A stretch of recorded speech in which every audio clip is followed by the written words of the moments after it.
Okay, just sign your name here. Pleasure doing business with you, Dungle. Hello Absolutely. again. Hello again, dear listeners, and welcome back to the GrimLore Tavern, the place for all of your grimdark fantasy and sci-fi needs. I am your dwarven host, Gerald, and we eventually will be learning about something today, but right now we're trying to get things signed over. Well, uh, our favorite pirate king has bought a partnership into this tavern, so yay! This is probably the only legal thing he's done in his life.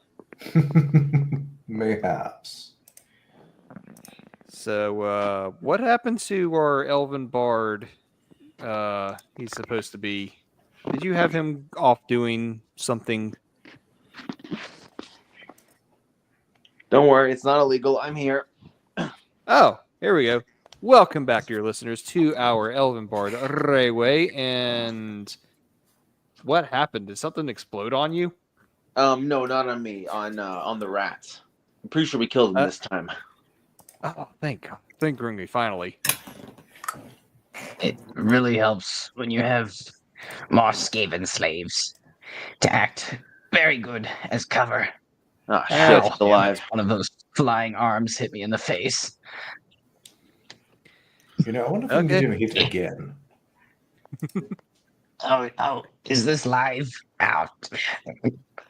Go Yes, away. We we're don't discuss streaming into assassinations the- in public. We're streaming across the realities right now. Yeah. Welcome back, dear listeners. Our Skaven bouncer, Exo Blacklaw of Clan Skryia. Yes. The glorious Skaven returns. And great pain, but I am here. Give me my skooma. It's so much better. You know where it is. It's in the shelf under the bar. Excellent. Yes. Yeah. Oh, also, speaking of, Someone's been stealing from me again. Wasn't me this time, actually. oh, hello, pirate cousin of mine. Speaking of, thanks for the Aether Quartz and this wonderful little reality marble. I will definitely make use of this later. I'm more than happy to provide to you your new addiction. New lovely favorite thing that you will, of course, enjoy. Yes, I really love these Aether Quartz. They're so pretty and shiny and... Oh, I can see colors. Glorious. Are you smelling sounds too? No, I'm tasting them. Oh, even better. Did you know loud tastes spicy? That makes a lot of sense, actually. So once you kind of come down off of that, what is that called? Ether quartz? Yeah. So once you come down off of that high, what are we going to learn about in the wonderful world of Warhammer Fantasy? Oh, well, speaking of Aether Quartz and the explosion down below, as a result of our recent partnership with the Pirate King, he had me establish a number of realm gates in our basement, one of which to a wonderful fantasy world that I would gladly love to visit again sometime soon. But until then, one such realm gate has us visiting another realm, one that we've actually covered before. A Really? particular series of realms inhabited by mortals. I'm being very facetious and it's not working. I feel like I'm not as clever as I think I am. Yeah, that's probably that your new high kind of messing all that up for you. So Yeah, which is weird. Normally, either course lead to enlightenment, not whatever the hell this is. Wait a second. maybe you need Dungle, like I think you gave me the wrong batch. I gave you no such thing. Whatever I gave you is supposed to be what you're using. I don't know. Normally, I don't trust the Dark Elves, but... Regardless, I will be forgiving this time, because today we're going to be covering a faction that, Gerald, you yourself wanted me to present today. So, please enlighten our lovely viewers at home onto the faction in question that we're covering today. Well, I mean, eventually. I didn't say it had to be today, but you know what? In honor of my very first AOS faction, we're going to be talking about the Kharadron Overlords from Age of Sigmar. Basically, as far as I know, you're steampunk, Victorian, sky pirate dwarves. Yep, that's basically all I need to know. Dwemer. No, these guys are cooler than the Dwemer. I love my Dwemer tubes.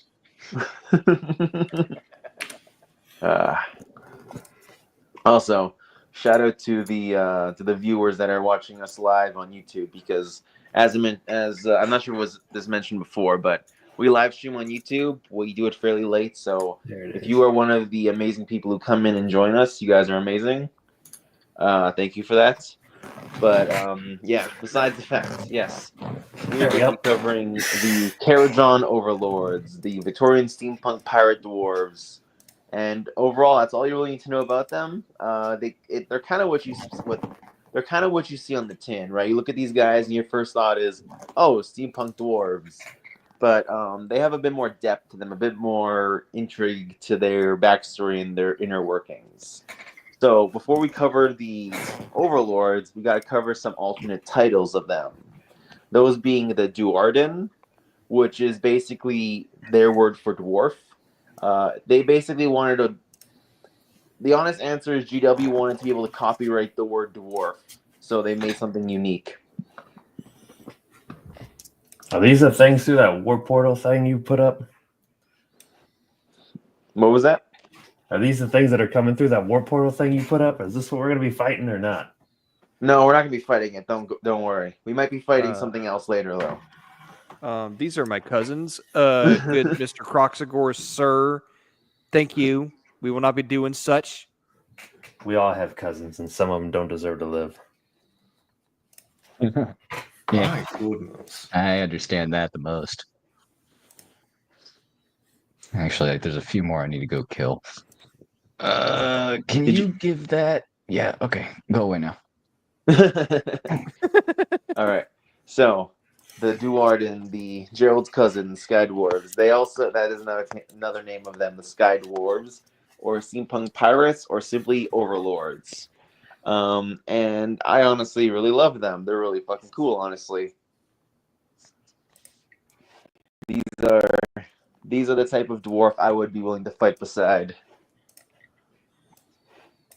As long as you have the money, right? Well, we'll get to that, because the purpose of the Kharadron Overlords is to survive, trade, and plunder. Because the pirate part of their name is honestly surprisingly accurate. So the Kharadron Overlords are one of many subcultures of the Dwarden race, and they are just one of many that call the mortal realms home. So, like I said, the Dwarden are the dwarves of the Age of Sigmar setting. So whenever I say Dwarden, just think of it as dwarf. That's the best. That's literally how it is. Darn you, GW, in your trademarking of names. Yeah, like they are dwarves, but there's a point where they kind of emphasize that they're different. They just never specify how different or why they're different. A distinction about a difference that's going in the book. Okay, so the Dwarden origin story isn't something I can fully explain, like without really covering the cosmos itself. So in order to properly do it, like in order to properly explain their origin, I have to also explain the cosmology of the mortal realms, and to a point the history of it. We did cover it before, but it's really important that we cover it in these guys' story, because it's very much tied to their creation. Let me just grab a... Does this involve the nightmare that is the end times? Fuck the end times? I was just going to ask, are these the guys that pop up on Demon Slayer, whatever the one book is, or is that still fantasy? The same but different. Okay. So, the Dwarden origin story is kind of difficult to explain, mostly because GW hasn't fully explained it.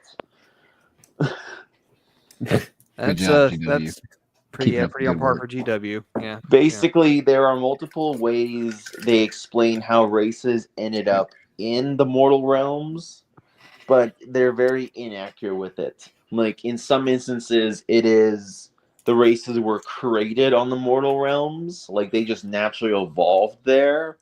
Then there are other instances where they are the survivors of the end times, who arrived in that world or were basically teleported into that realm. Though in the case of, and then you have the final one, which is they are created from the souls of the beings that inhabited the previous world. So basically, you have 3 different origin stories for how life originated in the mortal realms. The shitty thing is that every single one of these 3 is canon. Like, there are instances for all 3 of these in the setting itself. So it could be any one of these 3 for how life ended up on the mortal realms.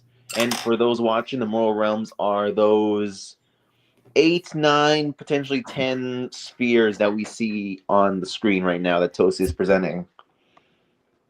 GW can make this a lot easier if they just came up with dragon breaks. I mean, yeah, basically. You make a compelling point. So, You're not wrong, good sir. Let's build retcons in. Yeah. So Everything what happened these, and nothing happened. What each of these circles are that we see on the screen right now are called realm spheres. Now, in our previous Age of Sigmar cosmology episode, I mentioned that these were basically flat Earth. Like, that's basically what they are. They're flat lands, effectively, that stretch on to potentially infinite dimensions.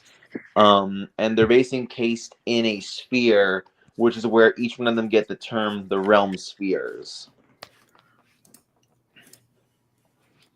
Now, each one of the realm spheres is tied to a particular. They were the winds of magic in Warhammer Fantasy, and these ones they're simply called lores of magic. So, for those who are unaware of it, I'll just cover the realm in particular, a brief description of it, and the type of magic it's associated with. Just as a quick refresher for everyone who is unfamiliar, hasn't seen that cosmology episode, or people who just don't know Age of Sigmar in general. Would you guys want to pick one? Like, how about this? You guys each pick one, I'll cover it, and then we'll work our way down. That way I'm not just reading off a list. So, Gerald, you pick first. Which one am I covering? Which realm sphere would you want me to cover? I'm trying to think from my previous lessons with you. Was it...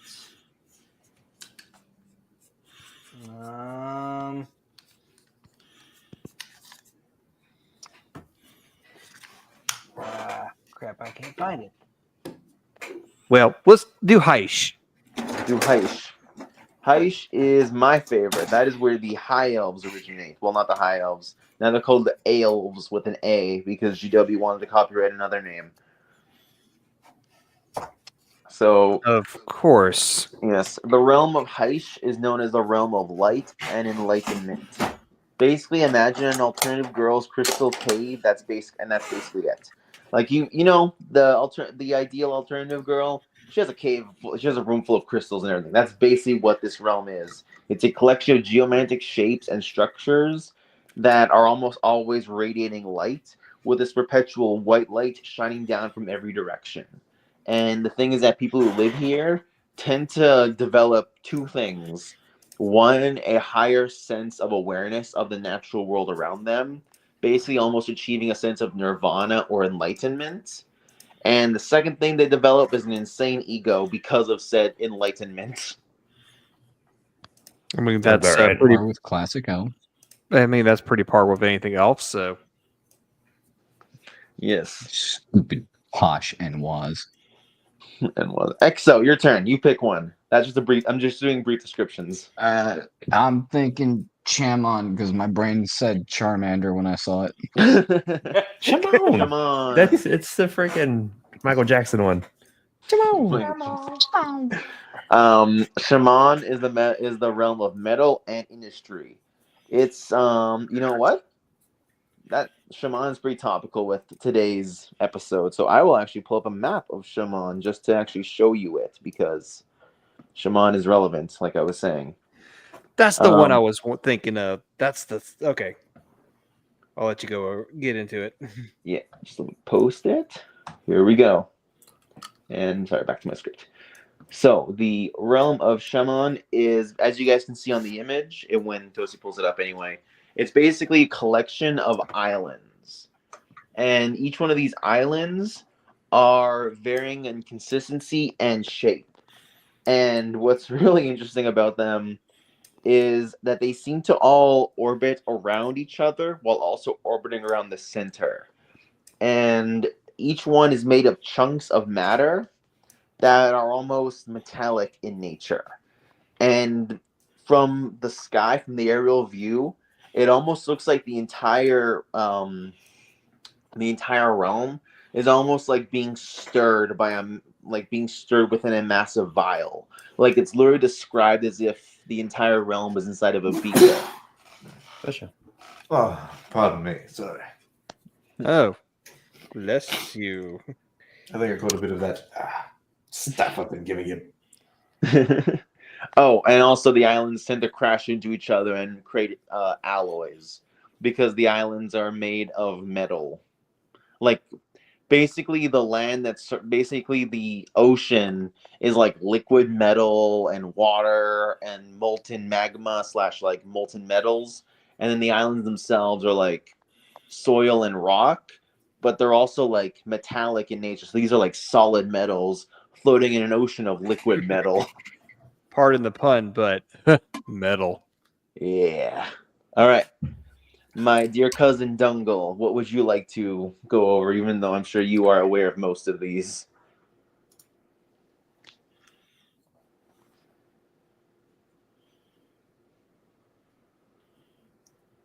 Thank you. Oh dear. Gave you.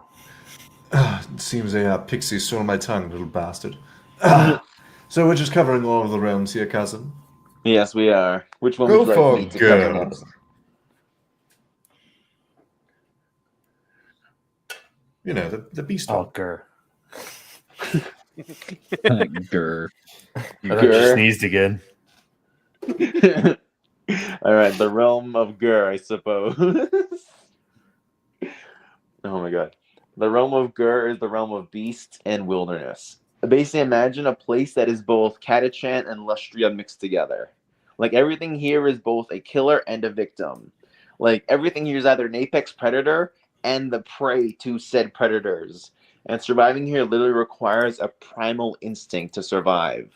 It's a place where, like, everything is alive to an extent. Or at the very least, not everything is alive, but rather everything is bestial and predatory in nature. Welcome to Grr. Everything wants to kill you. So basically, Age of Sigmar version of Australia. Indeed. Right am I. All right. Toasty, where do you want to go? Actually, Actually, the realm of fire. I knew it. Well, it's the realm of fire and passion, technically. Well, But this is one of basically, the first imagine episodes I was actually on. like hell, but like less hell and more like arid savanna, desert, and like, you know, it's more like hot forest, hot grassland. But as you get further and further away, or the more extreme the location is, the more intense the landscape becomes. So, you know, near the center, it's like, oh, you know, arid grasslands, la la la. And you like go like 10 miles north. Next thing you know, the air is literally on fire. Hell yeah. Sounds like your kind of place, Toasty. All right. Vulcan's flame fucking beats in my lonely. chest. All right. Now, you guys want to do one more round, or you guys want to just go right into it? Because I am willing to cover all the realms just to give an idea of what they're like quickly. Let's go for all. All right, Yeah. Gerald, next one. Okay, what's the other one that we didn't do? Was it Azir? Azir, Yeah. the realm of heavens and starlight.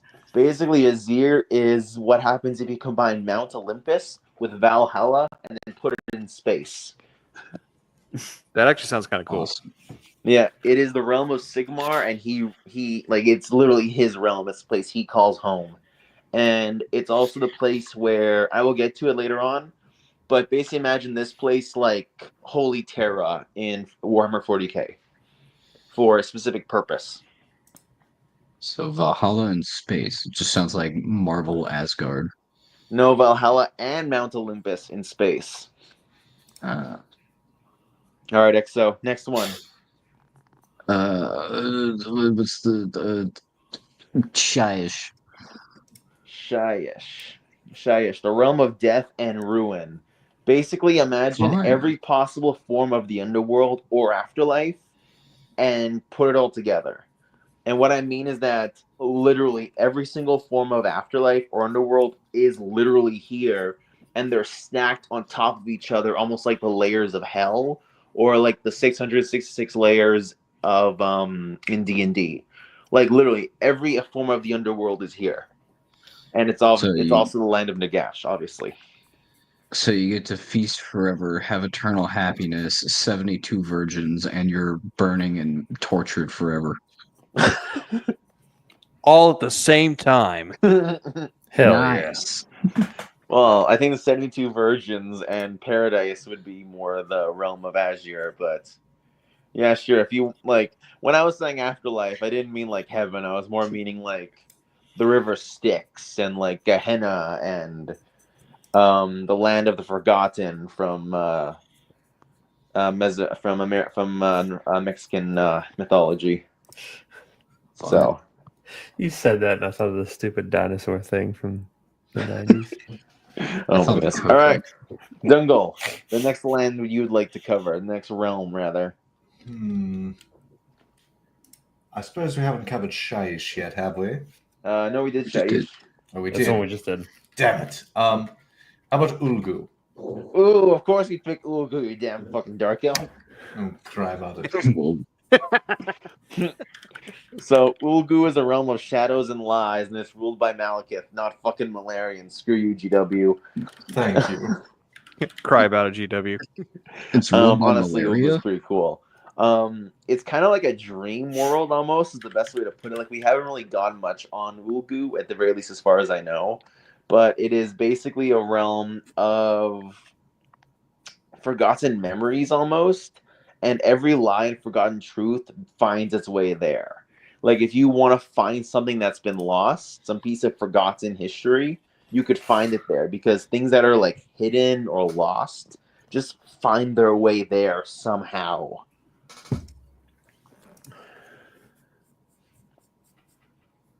Like another way to put it is that if the realm of Shyish is the realm of death where people's souls go to die, Ulgu is where ideas and dreams go to die. Or That at the very sounds least not depressing. die, but become lost. Oh, I was gonna say that just sounds depressing. Like forget an underworld or an afterlife where a soul is just like this is where hopes and dreams go to die. Yeah, die is like I yes. said, die isn't the appropriate term. It's definitely like a bit more forgotten and lost. All right. So So we have 7 out of the 8 heaven realms, and hell. Toasty And this literally other has no one, which choice is but just to pick depression. Gyran.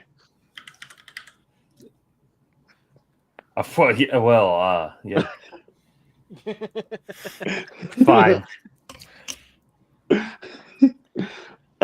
Gyran is the realm of life, and that is the perfect example of it. Because if Gur was a realm of like beasts and wilderness and like just primal animosity, Gyran is life taken to its absolute extreme.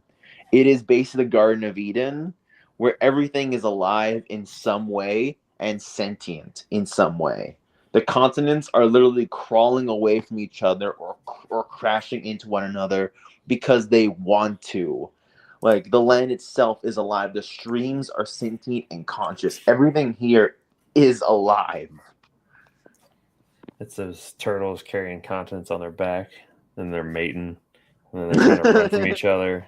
It's a nightmare. This plate's going under this plate.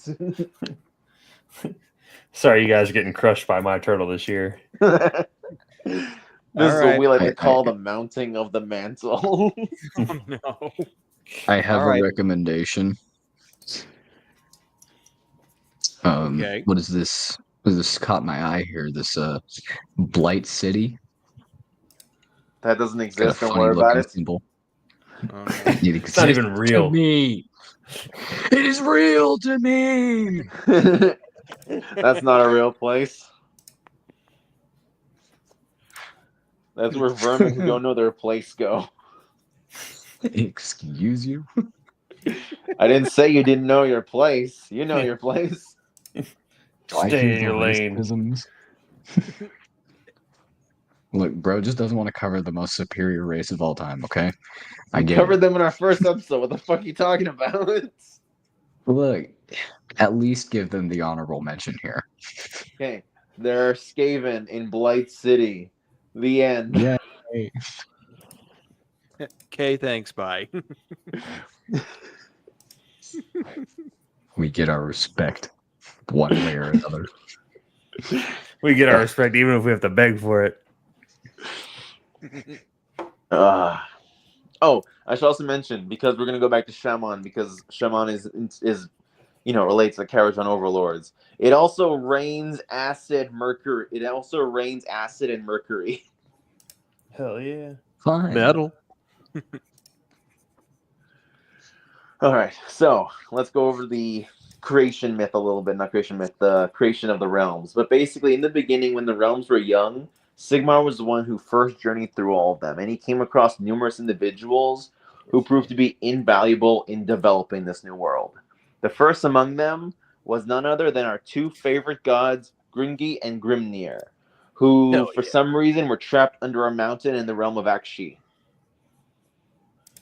Ain't even strong enough to hold their own realms up. Come on now. Oh, don't ask also. They won't tell you why they were trapped under a mountain. Don't Don't ask. worry, don't Sigmar's tell. here to save you. Yeah, literally. It's Sigmar shows up. They're literally trapped under a mountain. And if you try to ask them why they were there, they just will not answer you. Dwarves stunk under a mountain. That's funny. So after saving them, he asked for their aid in helping to colonize this new world, in finding humans, elves, and dwarves that had also found their way there. Because, as I said before, it's implied that some races did survive the transition into the new world. Those that did survive, or those that did exist in these new realms, were very primitive, like stick and stone style. And like I said, where they came from, it's not fully explained. But if Godric, from Godric and Felix fame, is anything to go off of, any memories of the world that was, of the Warhammer Fantasy setting, are either erased or very heavily suppressed. Like, for instance, you might survive into the Age of Sigmar setting, but most of your memories from the Warhammer Fantasy world are almost all gone. They're either gone or they're, like, very heavily repressed. Aw. So I'm just gonna put my coat on fast. So, yes, that's part of the reason why it's believed that these realms were also so primitive, was because anyone who like knew anything remotely intelligent forgot it all. Regardless, though, the two gods Gringi and GrimLore were really eager to help Sigmar, because dwarves love repaying oaths. Like, the whole thing is honor and being honorable.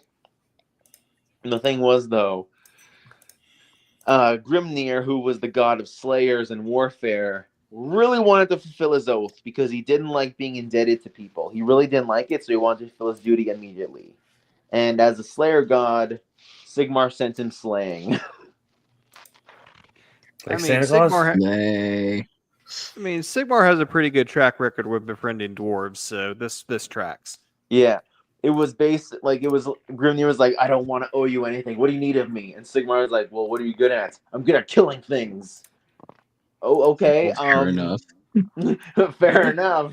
You want to go Well, kill more- some stuff for me? Yes. What more could Okay. a dwarf want? So the reason why a god was necessary, a god of slaying in particular was necessary, was because the primitive mortal realms were overrun with what are called god beasts. I mentioned them in our previous episode on Age of Sigmar setting, but imagine these almost like, for anyone who's familiar with D&D, imagine these like primordials. For those who aren't familiar with D&D, the short version is where gods embody abstract ideas or like higher beings. Primordials are more like elemental, naturally occurring titans in a way. They're almost equivalent to not the titans, because titans predate the gods. They're effectively natural forces, apex predators of that particular realm. That's like the best way I can explain it, even though it's not the most accurate. So the thing about these god beasts, though, is that they are insanely powerful. Like every single one of them is almost god level in power, and as a result, Grimnir, being sent on to fight them, kept fighting and fighting and fighting until he supposedly died fighting the basically it's a god beast who is known as the father of salamanders. Salamanders? Vulcan? Yeah, Vulcan reference? basically 40k. Yeah. Yeah. Basically, Oh, imagine dear. the salamanders on Nocturne, but like make them Godzilla sized. Heck yeah. Are they like actual salamanders? Basically, yeah, they're basically the salamanders from Nocturne.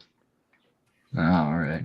I think So they're we know called what Vulcan's been Magadroths, doing. though. They're not called salamanders. Salamanders are like a general term, but in Age of Sigmar, their proper term is Magadroths. Fine.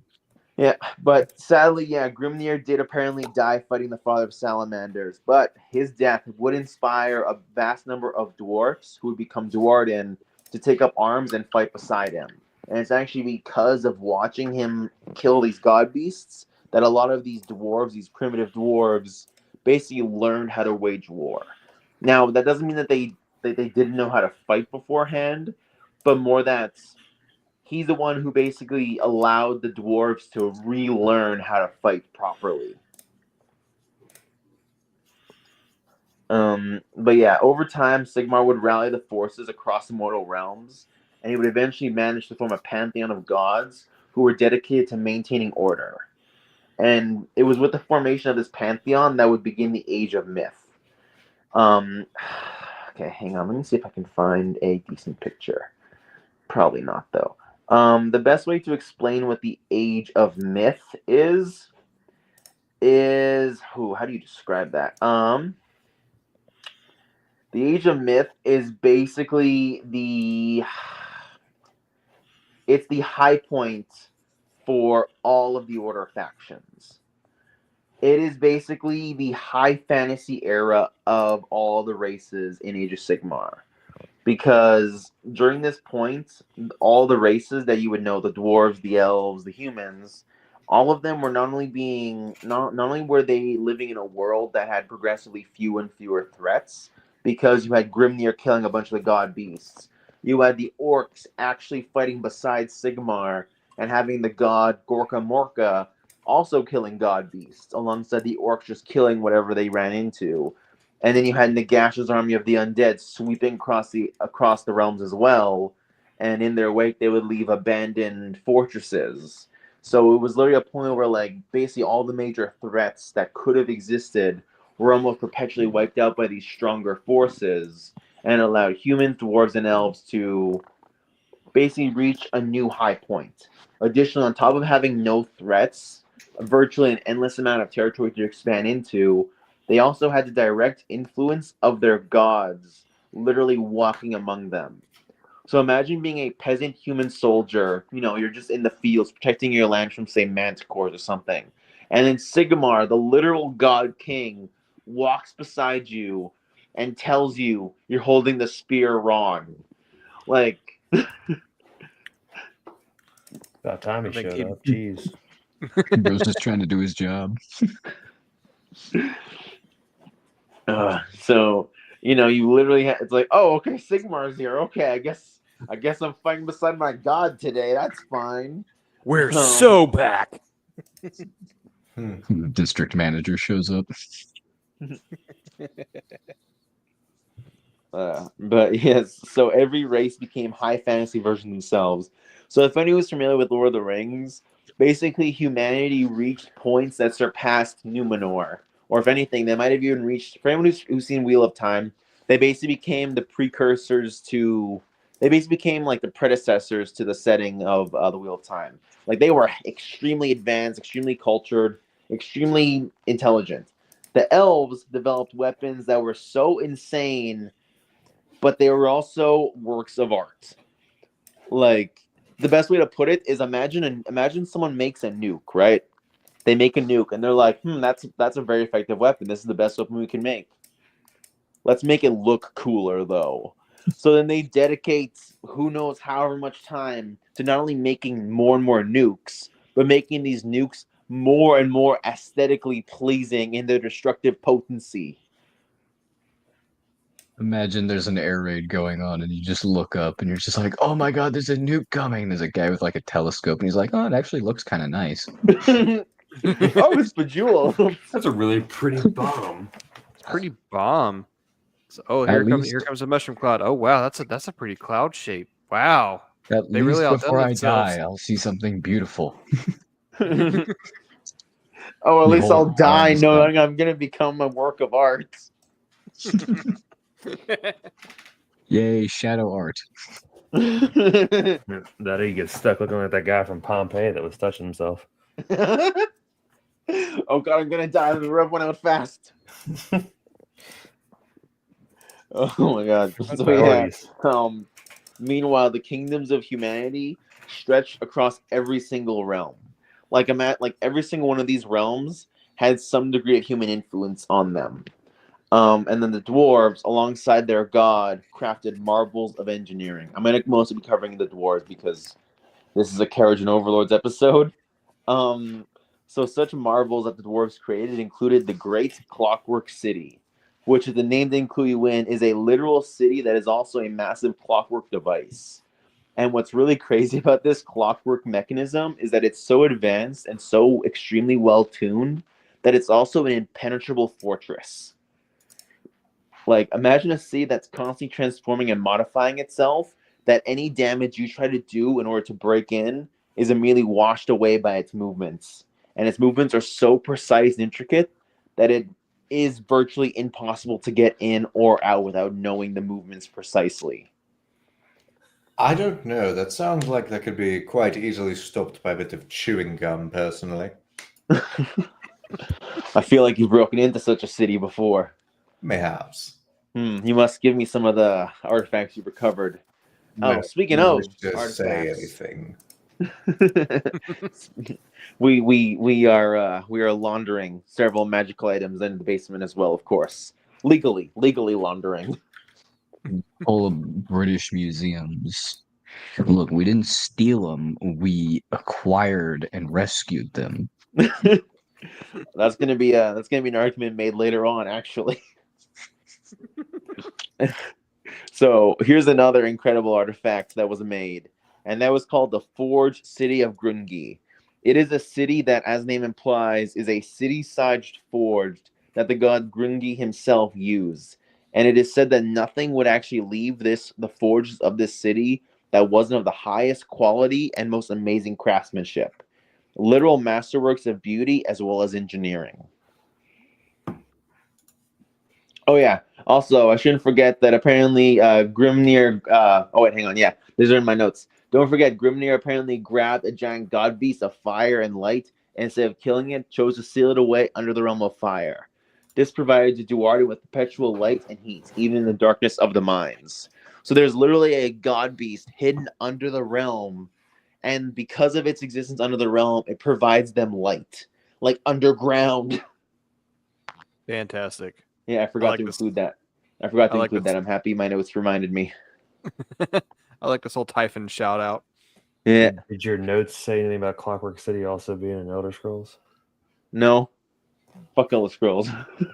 Made by the Whoa, Dunmer? whoa. No, I'm kidding. I like Elder Scrolls. Now, I was about to say, you better speak some heresy there. But I'm an Imperial, so what do I know? Yeah, nothing. You're right. Imperial scum. All right, so at any rate, on top of all the wonders they were created and achieved during this period, the dwarves reformed under the patronage of their god. This is when they officially became the Duarden, and they had taken up roots in the realms of Akshi and Shaman, with their empire growing to become the backbone of all industry across all of the realms. So, again, the dwarves, the Duarden, basically became the main manufacturers for everything across all the realms. They basically became China. Like Okay. these guys manufactured basically everything you would need. Any development that any realm needed, they could provide it. And because of their insane mastery and equipment, it was always of the highest quality, to the point that even the elves could admit that that they had some They had some talent, okay? The shit they made was pretty decent. Of course, no elf in their right mind was going to say a dwarf did a good job at anything. Of course not. I would never do such a thing. Exactly. Uh, Also, to further state dwarven CCP propaganda.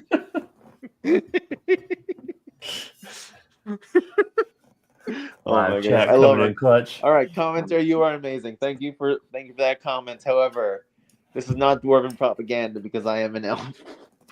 I love the CCP. I think you're a dwarven shill. No, I'm just being bribed significantly. All right. So to understand just how like incredible this period was, this age of myth, it said that every generation knew a new revolution. Like, put that in perspective. All right, look at the progress of human in development, and look at every single revolution we've ever gone through. Now imagine if every single one of those was just generational. Like, you might have been born in the Industrial Revolution, but your child will be born in the, I'm not sure what comes after the Industrial Revolution. But you understand the leaps in technology and cultural development that's going on here. Isn't this a medieval setting? Now, Not if you're a dwarf. because Fair. this is Warhammer, things don't last perfectly all the time. Things of go course, to we shit. can never have sometimes. nice Yay, things. Grimdark. Yes, because tragedy would strike, They're French. and that would be this. This tragedy was known as the Age of Chaos. Why they chose to name it the Age of Chaos, I will never know. You think you wouldn't want to call it that? It was a bad time. We probably shouldn't have labeled it like that. But yeah, so this would signal the invasion of chaos into the mortal realms. The thing was, though, is that it wasn't like sudden. Like, it wasn't like they just came out of nowhere. Well, like, not initially anyway. Because chaos was very slow. It was very methodical in how it invaded. The temptations of chaos seeped into the minds and souls of those that were of the race that were developing. So, from kings and peasants desiring a shift in fortune, to the barbarian tribes in the lands of fire killing each other for resources, to the overgrown, almost sourness of life, and the ego and vanity of these races rising with their achievements. There was so much permeating in these realms that chaos could take advantage of in some way, shape, or form. And one of the most notable events is the one that is tied to the realm of Shaman. These two events, one of them is a little bit minor, but I really think it's bigger than it should be. And that event is known as the Night. Hang on, what's it called? Yeah, it is called the Night of 999 Wishes. So Okay. during this, what this event was imagine if you looked at the night sky and suddenly you seen a bunch of stars falling out of the sky, like it's shooting stars. There were 999 of them, and the thing about them is that every single wish that was granted on that night came to pass, up to 999 of them. But imagine the chaos that could occur from that. Like, imagine if 999 different people all made one wish and every single one of them was granted. Some of them could be like simple, like, oh, I want food for tomorrow, or I want something like mundane, something unimportant. And you have others that are fucking insane. Like, not even just like malicious or like evil, just like insane. Like, imagine a local peasant being like, I wish I was king, and he suddenly becomes the ruler now, and you have to abide by that because that's what happened. Or what happens if, like, I don't know, someone else also wishes to become king at the exact same time. What happens then? Does the kingdom become divided?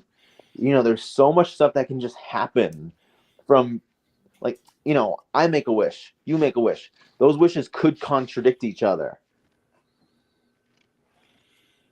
And not only that, but it wasn't just like, I wish for all 998 wishes to be the opposite of what they asked for. This is a statement I can get behind. I wish for 4,000 for 40,000 Warhammers. I approve. This is kind of striking me like that That's scene. how the Like, Emperor was made. hey, we cracked the case. This is kind of Yes. striking me as that that scene from Bruce Almighty where he's just gets fed up, and so he just like all control all and grants every single wish, and then it just causes complete chaos. That's basically what it was. Yeah, it's basically what it was. Oh, so you know about the Night of 999 Wishes? Tell me every wish. Oh wait, it gets worse because on top of those 999 wishes being granted, you also had something called the Load Griffin. The what? Now? The Load Griffin is a god beast that hadn't been seen up until that point, and it was a griffin that was so massive, it was literally such a massive god beast that it landed in the realm of Shaman in the direct center of it. Like it basically came with a 999 wishes, like 1,000 falling star. And when it impacted into the center of the realm, not only did it destabilize and put every other island that was in that realm into motion, but its sheer weight and magical potency was so powerful that it was literally drawing all the islands in towards itself. It was really almost like a black hole swallowing up all the islands around it. Oh, and it was also adjusting the shape of the island. So imagine like a fucking hole showing up in the Atlantic Ocean and every single continent slowly being pulled towards it. But on top of being pulled towards it, it was literally shifting and twisting and contorting the continents themselves as they're being pulled into it. So if you were on one of those continents, there's a good chance you were probably going to get messed up. Fun. Not all the turtles. Oh, they taste great. What are you complaining about? Yeah, because you're in the realm of Ulgu. Shut up. Yeah. That's why we repping in Blight City. Ain't nothing go wrong there. Oh my goodness. Now, here's the thing though. Luckily, we still had our gods, right? We still had Sigmar, we still had Grimnir. Not Grimnir. Yeah, we still had Grimnir. Grimnir's gone. We still had, our gods. Right? No, they're gone. Oh, they're all leaving us. Oh, they're retreating to another realm, just abandoning us. Oh shit. Okay. Damn. So what you're saying is they got the milk, but they forgot to get the cigarettes, right?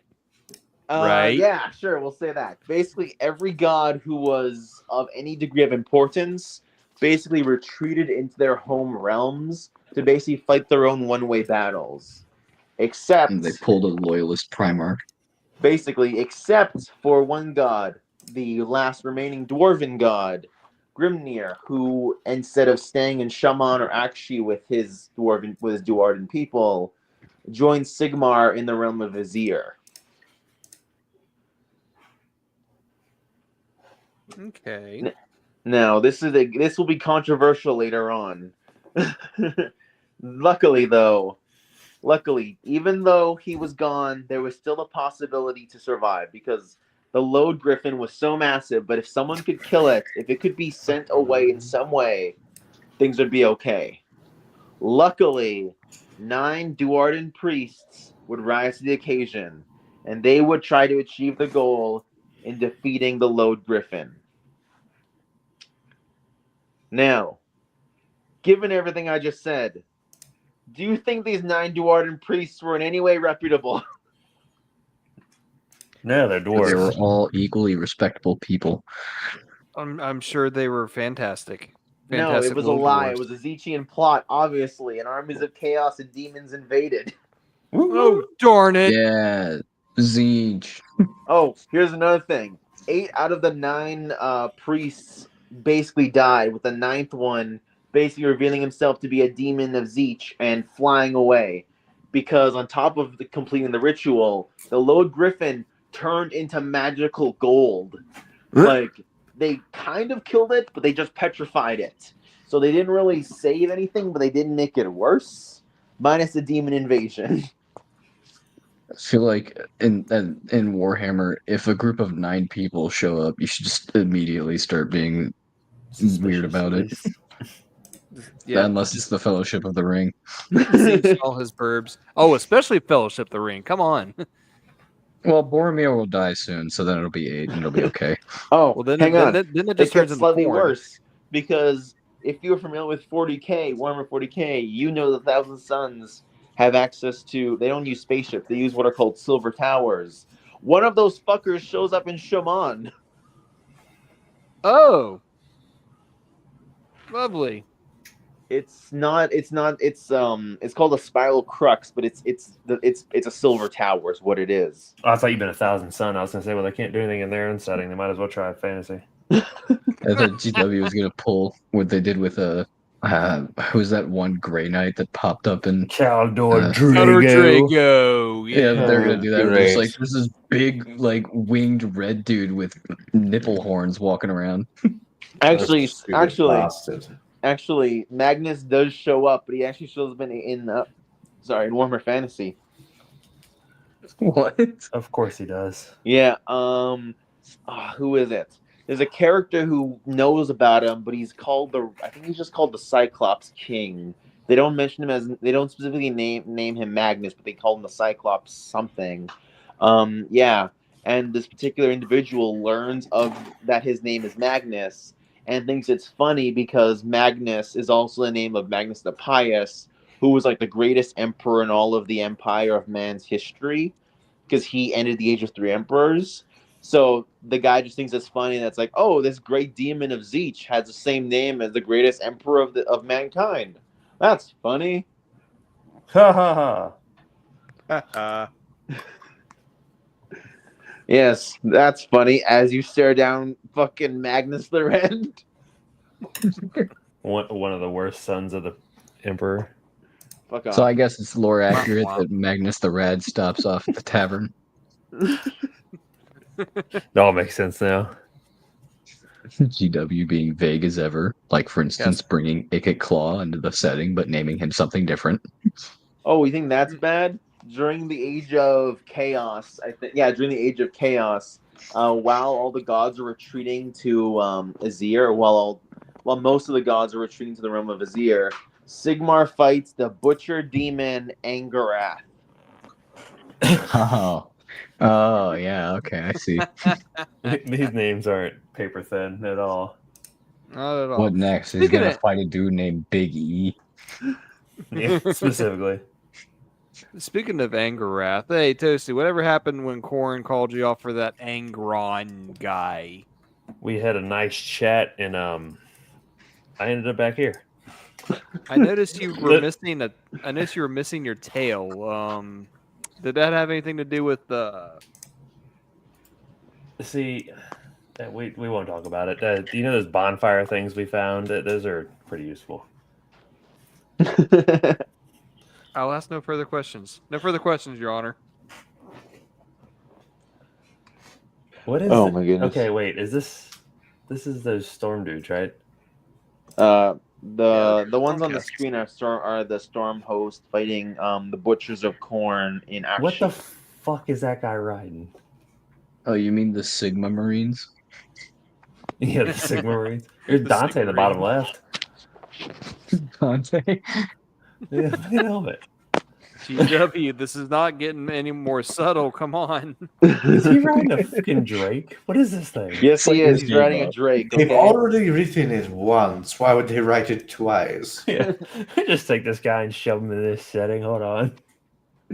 It's like Oh my it's like goodness. someone took it's like someone from the higher ups took the lead writer, shoved him into a basement, and says, "Now do it again, but properly, and make it legally distinct." It'd be funny if Dante finally dies in 40k, and then he just pops up in the Age of Sigmar. Wake something in It's like, Sigmar. I was finally granted death. Son of a bitch. Actually, hang on. Let me fucking show you one Found particular a lie. Age of Sigmar character that looks like Dante. Age of Sigmar. Oh, no. Sigmar and Sigmar's like, yo, I met your dad. He said you're a pretty cool dude, and I could have you when you die. Big E said I can have you when you die. This guy's cooler than Dante, though. He looks cooler than him. Is he as depressed as Dante is? Ooh. Ooh. That's the guy okay. from us. Brian got no legs. You don't need him, bro. He doesn't. He's got wings. He doesn't need Floating. legs. I figure You need to walk out of wings. I figure I Bro try out said my legs air are legs. cringe. But Lieutenant Dan, you ain't got no legs. Oh my god. I was doing fucking From now on, Fuck off. he's A Lieutenant terrible Dan. time getting through the TSA. How's he supposed to walk through that metal detector? Oh wait, he can't. He'll just float. He floats in the middle detector. But yeah, so this would begin the Age of Chaos in the realm of Shaman, and it would set the stage for the true creation of the Kharadron Overlords. The thing is, though, is that time isn't consistent across all the realms. Like, not to the extent like one day is like 10 years or anything like that, but time does have its issues in that time can move slightly slower, slightly faster in certain realms, and then the degree of how extreme these changes are can also vary depending on where you are in the realm. Because, Toasty, would you like to... Sorry. Chat. He said the cripples are evolving. Oh my god! Oh. Oh my god! I did not highlight that comment for a reason. Come on. You know. It deserves to be highlighted. It deserves to be highlighted. I hate you all. Oh my goodness, how lovely. Sorry. I'm sorry. Oh, this is I remember the day that GrimLore died. Think about it like this. We're happy that we have our commenters posting with us. We love you guys. Okay, fine, as long as we don't mention Winnie the Pooh or Tiananmen Square. Oh my goodness. Toasty, Oh, no. bring me the map back sheet, please. Just hurry. Let's try to re-rail this train. Let's go to Snowpiercer. Yes. Oh my goodness. So yes, this is the realm of Akshi. I'm bringing it up for an example just because you can see how the realm is designed. The further you get from the center, the more extreme magic and time distortion can become. So let's say you're in Akshi's far corner, like you're like far off bumfuck nowhere, right near one of the edges of the realms. Then you end up in, say, the realm of Ulgu. Time will be totally different. Like, there could be years difference. So that's basically my way of saying that even though one realm might experience a realm of chaos, another realm might have, some years in preparation because the chaos invasion might not have occurred at that point in time in that realm yet, because GW likes to be finicky with time, and it's part of the reason why I think that the mortal realms are inside the warp. So to put this in 40K terms, like one realm could feasibly be the Horus Heresy, and then another realm can easily be 40K, basically. Or It would that be depends too on extreme? the location in the realm, but there could be differences in time that are pretty extreme. Like like to put this in perspective, in the realm of Shaman, the Age of Chaos lasted 500 years, but in the realm of Azir, it's implied that there were thousands of years that went by because of how long Sigmar was spending creating the Stormcast Eternals.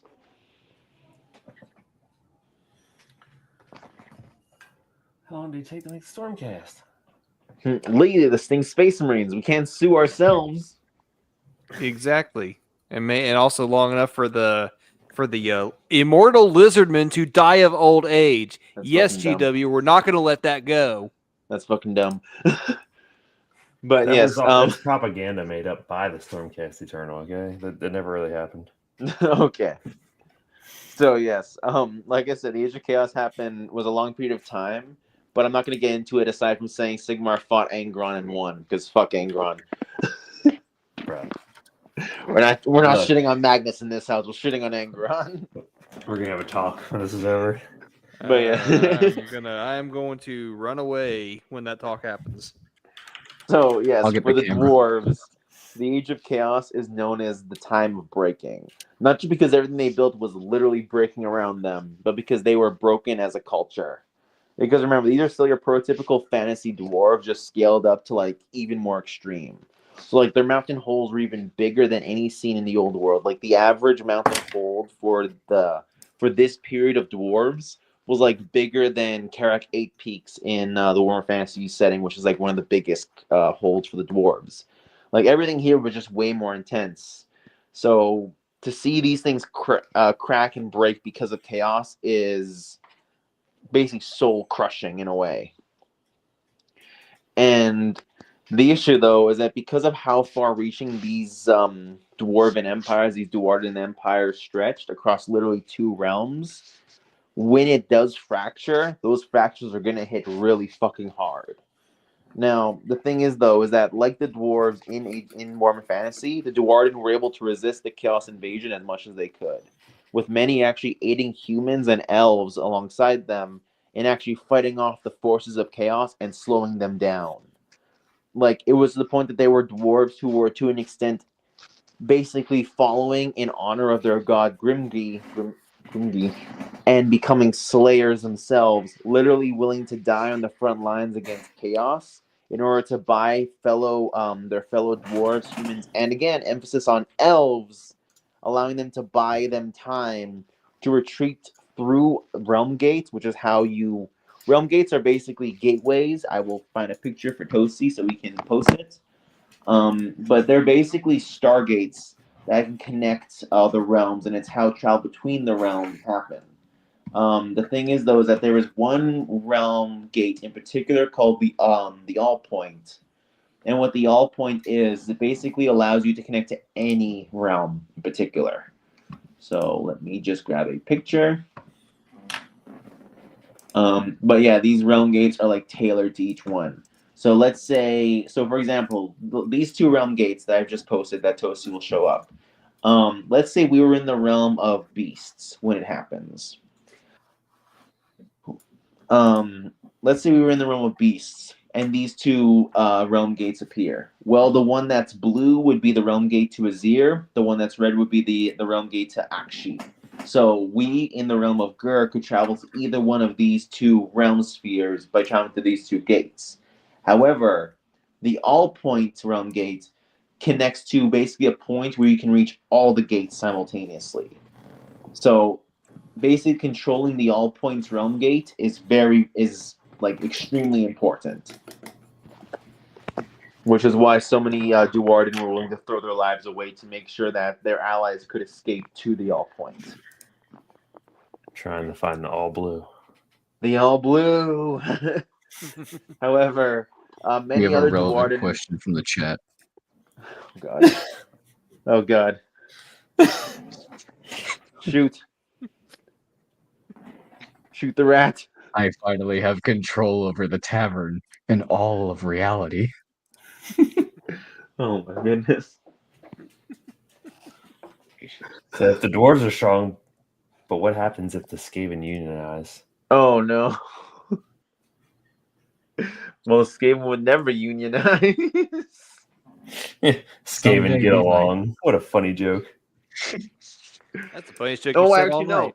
There was that one point where a bunch of Skaven slaves tried to rise up against their I was going to say their betters. My Skaven bias is showing Yeah, that's what we are. But they tried to rise up against the Skaven, and the leader was like, hey, who's in charge of this uprising? And all the Skaven pointed to their leader because, Skaven are going to point to whoever's above them. And he's like, hey, I'll give all of you freedom if you kill him. And they ripped him apart. At which point the Skaven was like, good. All right, back at the chain to go. And back to work, boys. You are Typical free Skaven, to no. continue working. For me. I would count that as a Skaven W, a rebellion crushed. That's so good. A Good job rebellion stopping that crushed rebellion. against their own rebellion. Good This job is like that that stopping gotta Chinese do what you history gotta do. where it's like, minor Skaven rebellion, 3 billion dead. Total Skaven Sounds like victory. good numbers to me.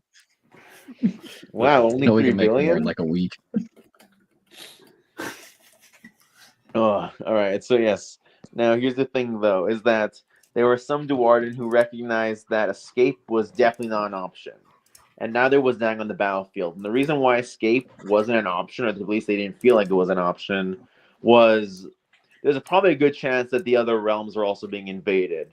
And if we just keep running, we're just gonna keep running into more and more enemies. And so we're either if we run, we're going to run into our enemies, and if we fight, we're going to die on the battlefield. And so a lot of them chose to, much like the dwarves of Warhammer Fantasy, Hide. they not hide. They chose to fortify in their mountain holds. Lizard, we are going to have some words after this tonight. It's not my fault. Your people are cowards. So basically, it was hell is here and is going to kill you and everyone you love. Basically, people were told to either run, taking all their shit with them, or die. And a lot of people, like in real life, who want to avoid who basically, when natural disaster strikes, would rather stay in their home and try to wait out the disaster than, run for their lives. So, your options were either die on the front lines to get people to actually escape and hope chaos isn't invading any of the realms you're running to, or hide and hope it misses you. Question for the chat, Florida which people. one are you? Those There's a last hurricane two coming, options I'll sound stand in like the great street. options. I mean, why die for other people when they can die for you? You make a compelling argument. But yes, so those were the Duardens' fates if they chose to, escape. Now, this is basically how the Dwarden people became fractured and how distinct variants of them kind of took form in Age of Sigmar. So I'm going to give a brief summary of the following, like, 3 fractures. The basic Dwarden, these are basically this is what all the Dwarden were before they fractured. And these ones were the ones that fled Akshan Shaman, and they escaped to the All Points before further retreating to the realm of Vizier, which is, like I said, the realm that Sigmar was in control of and where Grimny was also working in. And that was basically going to be the last place where they could hold out. Now, among those who fled here, they kind of just helped Sigmar fortify the realm and create more and more weapons in preparation for Sigmar's eventual Great Crusade. Weird. Never heard of that. I'm not even joking. It's literally called a Great Crusade. But with a small G, not a big G, so it's different. Try it. GW, you sly dog. Fucking dumb GW. Now, after that, though, you also had the Fire Slayers, who did choose to abandon their holds, but did not choose to retreat. Instead, these are the guys who sought a glorious death and honestly tried to survive and carve out a new life in the realm of in these realms overtaken by chaos. Most of them do inhabit Akshi, but if you want my honest opinion, they're not important.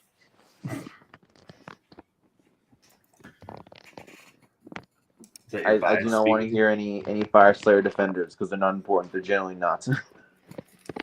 I mean, it's just the army of Gotrek Gurnisons trying to cosplay as Gotrek Gurnisons, so... Man, I went to my local Warhammer store and I found a box of them, like a combat patrol. Good lord. It's just every unit. They look the exact same. There's no unique units or anything. It's just all Fire Slayers, all mini Gotrek Gurnisons. Many, like there are not many already. They're already small. A mini version of the dwarf. All right. Finally, we have the thing that we're actually here to cover today, an hour into the fucking episode. We have Great the time. Kharadron Overlords. Yay! There was a subject for today? Oh. Oh, lovely. Yay! Knock off Swimmer. Let's go. So the Kharadron are the descendants of those who stayed behind, or at the very least, those who stayed behind and managed to survive. Because as the lands of the Duarden, of Shaman, and actually were being overtaken by chaos, many of their holds were overrun by chaos. And also, potentially, Chaos Duarden, because fuck you, GW, Chaos Dwarves definitely exist in Age of Sigmar, and let us have fun things, fuck you. I was going to ask about that, actually, like, the whole Chaos Dwarf thing. It doesn't seem like they make that big of a part in fantasy, but I was very curious if anything like that shows up in Age of Sigmar. They're implied to exist, but GW never confirmed their existence. Fake ass chaos. Yeah, GW never confirmed it, unless our buddy Dungle has learned anything in relation to it. But the last I checked, they were hinted to exist or like heavily implied, but they never were confirmed. The Chaos Dwarves? Yes, in Age of Sigmar. Oh no, I'm sure they're working on a lovely way to milk more money out of them, but currently no. Yeah, they do not exist in Age of Sigmar officially, but there was The closest you implications. get is in fact the Kharadron Overlords. No, the That's a Kharadron Overlords are GW. totally different because they're Are not they? Byzantine, they're Victorian. Oh wow, and yet they still exploit every resource they can find, value human life incredibly little. The Kharadron are morally ambiguous, not morally evil. The Chaos Dwarves are not morally evil either. No, I don't know. I mean, they do take a lot of slaves. Oh wait, I'm talking to a fucking Druki. What am I talking about? Okay, I was gonna look, say, I'll Bray, be we're honest. talking to the Druki here. Do orcs really count? You know what? You make a compelling argument. Good point, dwarf. Orcs are not people. They do not You really deserve enslave rights. fungi. Exactly. It's like whipping some wheat and then expecting to get and the people getting mad at you for it. It's a plant. Quit crying about it.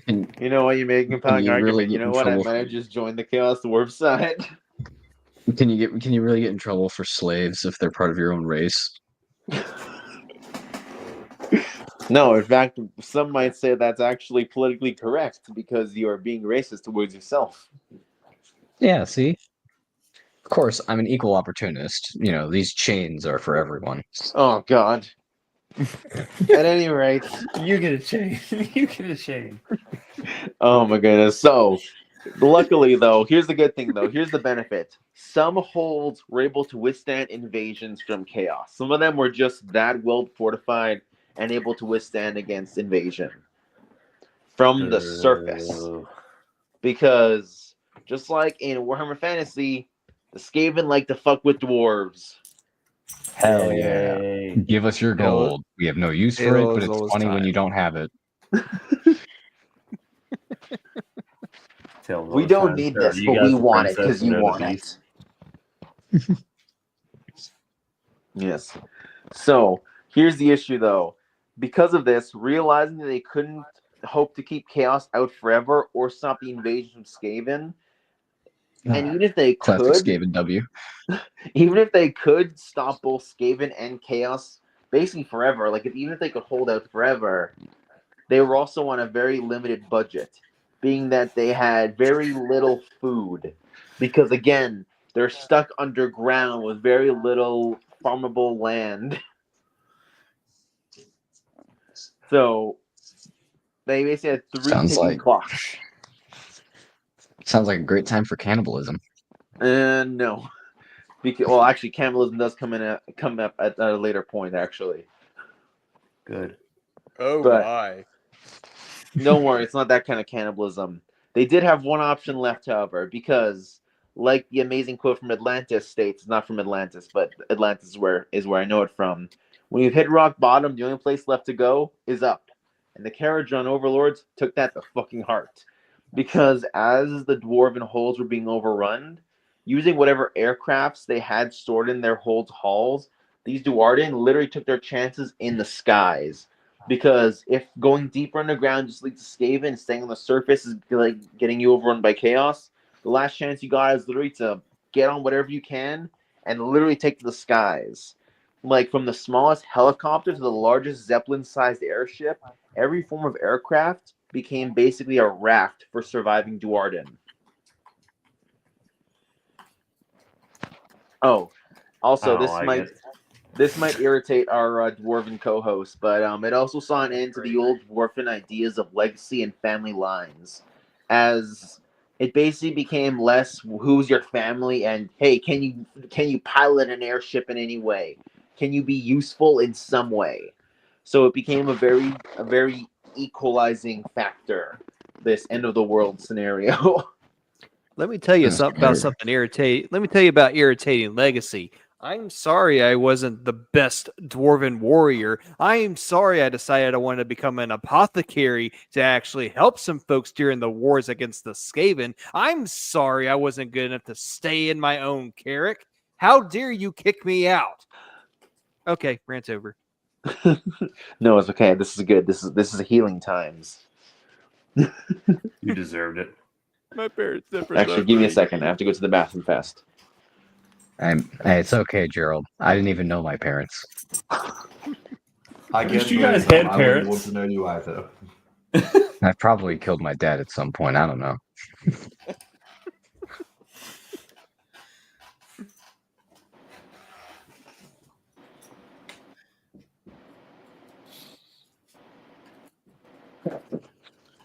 No. I will. I always wanted a son.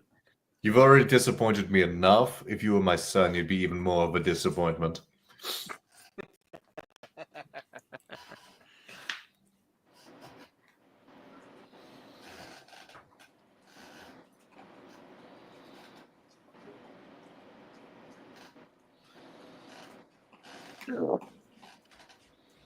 Hey, I was going to say earlier when you mentioned how the airships needed to go up. Like, oh man, that's better than Emperor Palpatine's final order from The Rise of Skywalker, where their ships didn't know how to go up. Oh no, he went there. You're right there. Yes, much unlike their ships, because they went nowhere. Oh, your son gave you a response. Your son you never wanted.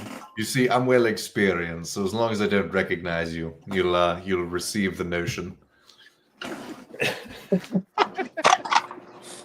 It continues.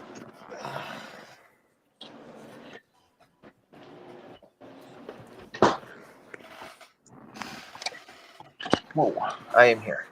I'm just getting ice cream because my Aether Quartz high is making me hungry. Well, you just missed our Pirate King just adopted somebody. Oh, Forcefully Then go adopted. find someone to let me make one. And you have plenty of concubines. I'm sure there's like 7 of Okay, them. but I'm not sparing one to be his brother. If anything comes I out of value those, those no. children. There's a difference here. I could probably sell you one, but there'll be a rat. Hey, Stuart Little was a rat, and he had it made as a little brother. Yeah, Imagine, right? You're at an orphanage, and you see a family come in, and you're like, "Ooh, maybe this Christmas I'll be able to spend time with a loving family." And instead of you get picked over by a fucking rat. I'm stepping on that. rat supremacy, baby.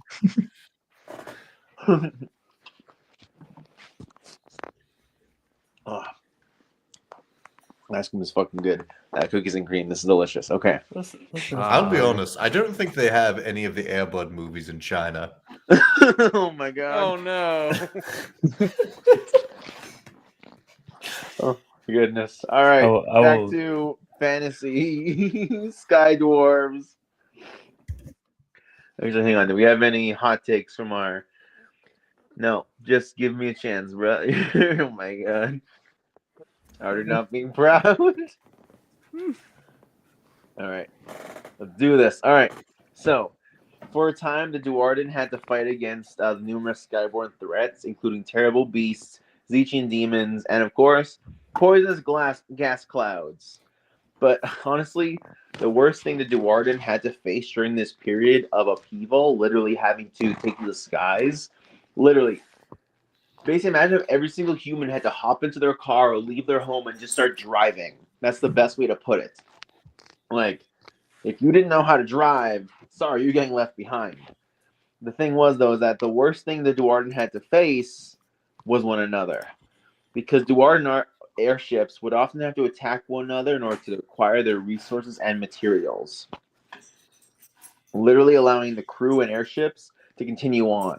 But often they need to perpetuate the cycle of cannibalism just to maintain their ever-growing population and the size of their airships.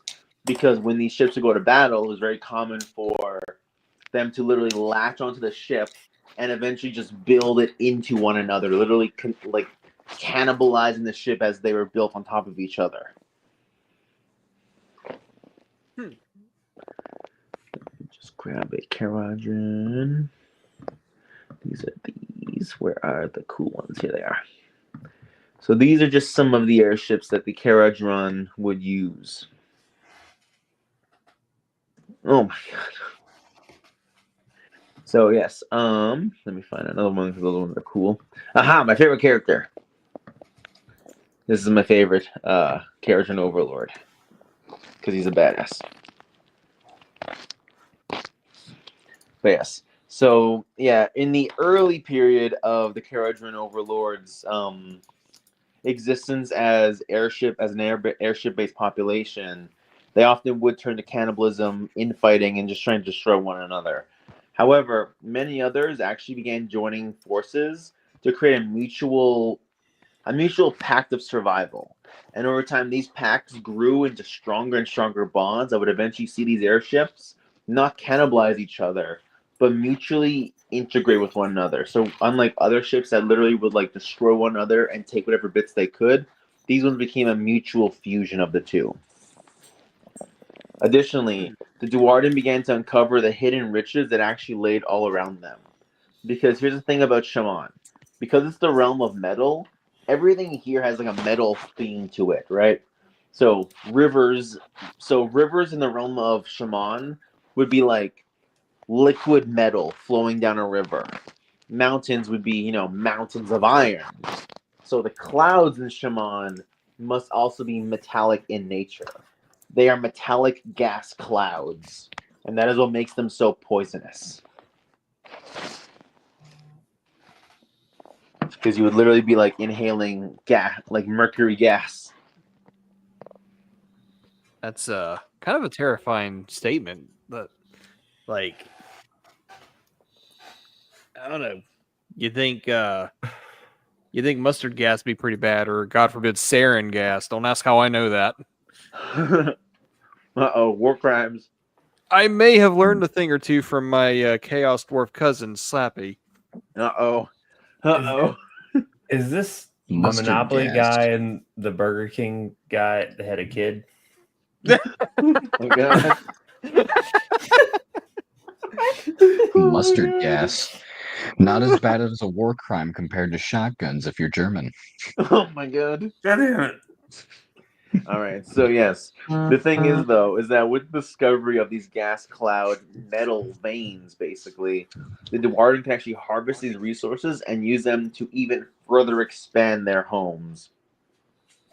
The issue was that harvesting these metals from these clouds was both difficult and overall unrewarding.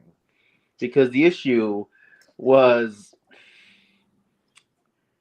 okay, just like how, if you guys ever seen Avatar: Last Airbender and you remember the episode in the desert, when Katara tries to harvest water from when Aang tries to harvest water from a cloud, he gets very little water from it. This is the same concept. These clouds, even though they might be massive stretches of, clouds, harvesting the metal contained within, you only get such a small amount of metal proportional to the amount of cloud that you're basically harvesting. I will get to something that's a bit better later on in just a second. The thing was, though, is that with these new resources from the metal in these clouds, the dwarven could manufacture things that weren't just used to improve their airships, overall.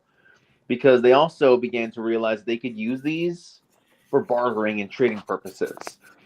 So you might have one group of sky ships that might trade with another group of sky ships. But there's something else that these Kharadron Overlords began to notice. Life still existed on the surface. Yeah, it was primitive, and yeah, it was under the tyranny of chaos, or in some cases still fighting chaos, but there was still life down there. And even though the Kharadron Overlords didn't have very much harvestable resources in terms of food, these people did. So, very rarely, very boldly, some Kharadron airships would journey down to the surface and trading weapons and other types of refined metals with the people on the surface. These could have been fire slayers. These could have been dwarven who were just lost. This could be human tribes even. There was honestly people who were still surviving during this age of chaos on the surface. They just weren't living great lives. Wait a second here. Life finds a way. I just realized these guys are living in the sky. Yeah. These are the Eldar of fantasy or AOS, But they're dwarves. but they're living in the sky like these motherfuckers live on Craft Worlds. Yeah. Oh, y'all related? No. I am Y'all so re- happy No. someone Y'all made that related. association that No. wasn't me. I'm so happy that it wasn't me who made that connection. Y'all related? No. Because there's a reason these guys are my favorite dwarves, and it's because they are basically the Eldar. No. I am so happy right now. Thank you so much for making that statement, because it would have been so much less. It's so much better that it came from someone who wasn't me. I'm just saying. It just clicked. I'm like, wait a minute, these dudes been living in the sky, and they just kind of dropping in like, hey, kind of like Eldar, like, hey, we living in this webway, and we got pop out every once in a while. I'm like, hey, Oh, the Kharadron Overlords have something similar to the webway. Well, outside the realm gates. even better. Look at this. I'm on top of things today. But you know how I'm proud of me. the webway keeps chaos away? I will get to how the Kharadron Overlords stay hidden to further emphasize that they're pretty similar. Now, back to the point at hand, though. The Kharadron Overlords would trade with humans and other dwarven on the surface for resources in order to perpetuate their existence. And this would actually begin... Well, okay, hang on. I skipped a part. Because the Kharadron Overlords might have actually done a lot in terms of actually helping in the war against chaos unintentionally. Because these primitive people who were just farming the lands, living in tyranny against chaos, suddenly had these dwarves show up, say, hey, give me some of the food you're making, and have a gun.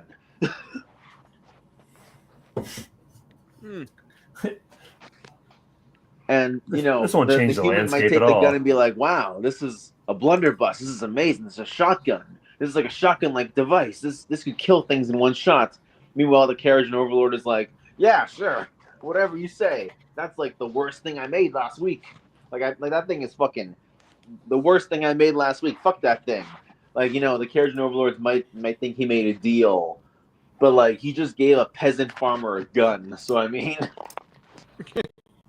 Oh, here, this is my worst work. I can do something better next week. Yes. yes. Additionally, with food now secured with these trades with primitive civilizations on the surface, alongside being able to, you know, take the skies and survive, the Kharadron Overlords, or at least the most skilled alchemists, because alchemists were needed to harvest the clouds, began to discover something else in the clouds. They discovered something known as Aether Gold, or the Breath of Grungi. So, Aether Gold is the same kind of gaseous clouds as other metals, but it's whereas like you might have like a cloud of iron, this is a cloud of Aether Gold specifically. So it's not just gold, it's etheric gold in nature. And what separates Aether Gold from other clouds is the unique properties it possesses. The first being that it has inherent magical properties that make it, basically, if you refine it, you can create Aether Gold, which is basically, how do I put this? It can be refined into like a warpstone type material, but unlike warpstone, which is inherently mutative and destructive and amplifies all forms of magic, Aether Gold specifically only enhances metal magic related, like spells related to the lore of metal, which is in and of itself, you know, alchemic in nature, transmutative in nature, overly like the more scientific forms of magic, basically. So kind of like how to be better metal benders, essentially. Basically, yeah. How to be alchemists. It was Full basically Full Philosopher's metal Stone. alchemist.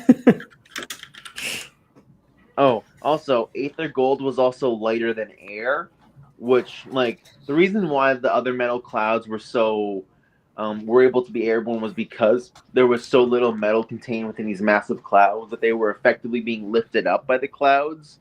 But aether gold clouds, they're not being suspended. They're not like metal. It's not like metal fragments being contained within clouds. The cloud itself is just lighter than air. So when it came to harvesting these, unlike the other metal clouds that would get like say 1/10 of the size, an entire ether cloud could be harvested to get significantly more than other clouds. So not only was this resource incredibly potent, but it was suddenly incredibly plentiful. And you ready? Oh, also similar to Wraithbone, it is used heavily in their construction in almost every form of construction the Kharadron Overlords take part in. How do they use Wraithbone? Okay. What was that, sir? Similar to they use it? Wraithbone. How do they use the similar Wraithbone stuff? Well, this is based like this Aether Gold is basically what it is for them because they don't use it. They basically use it in making almost everything. Everything isn't made out of Aether Gold, but Aether Gold is used in almost everything. And it's why I was relating it to Wraithbone because it's just such a plentiful resource that they have access to.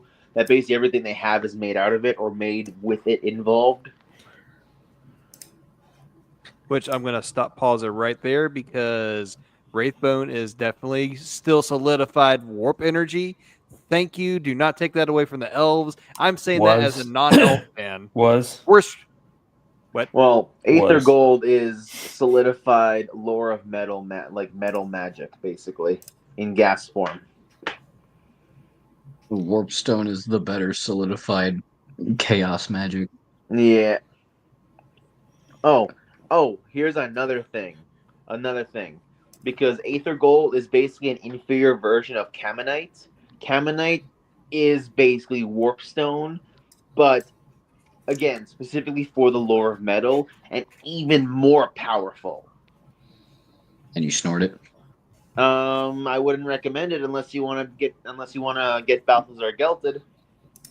I have no limitations. All right, get the rat a bunch of Kammonite now. I want a new gold statue on my desk by tomorrow.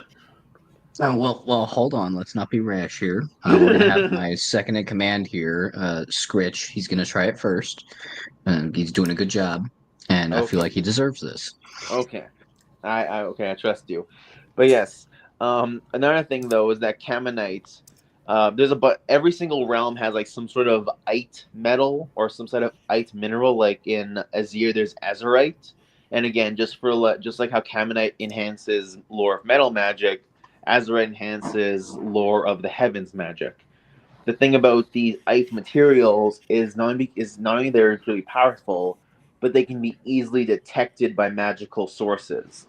So if someone is looking for it, they could find Kammonite or azurite or akshiite or et cetera, really easily. Oh my gosh. The thing about Aether Gold, though, is it cannot be detected. In fact, Aether Gold has this almost like masking ability. And this masking ability is so potent, is so effective at like masking whatever is around it or whatever is using it, that not even the gods themselves could spy on them. Talk about the ultimate VPN here. Yes, it's literally give him more drugs. Yeah, it's like imagine that. This just being around Aether Gold clouds protects you, and they would use these to mask their presence to the point that the gods themselves, both the gods of order and chaos, didn't even know that the Kharadron Overlords existed up there. So you suddenly have this entire culture of airborne sky dwarves that are growing in secret and isolation by themselves. And yeah, because of Aether Gold, the Duardin came to rely on it, but it also almost became their undoing. Because of how valuable this resource was and how reliant they were on it, it only further intensified the civil war and infighting among these growing sky fortresses. which later became known as the Skyports. So, for anyone who's played Bioshock Infinite, basically imagine a bunch of Columbias. So, for those who don't know, it's Flying City. Interesting. I was thinking of like the real Columbia. It was like, damn, okay. No. Now, this was such a now. Again, Aether Gold basically rejuvenated their society, their culture, but it also inspired this new age of piracy, to the point that this age was known as a time of reaving. Literally, skyports, every single one of them, from the biggest to the smallest, to the most ancient to the newest made, every single one of them took part in some form of piratic raiding and civil war against one another.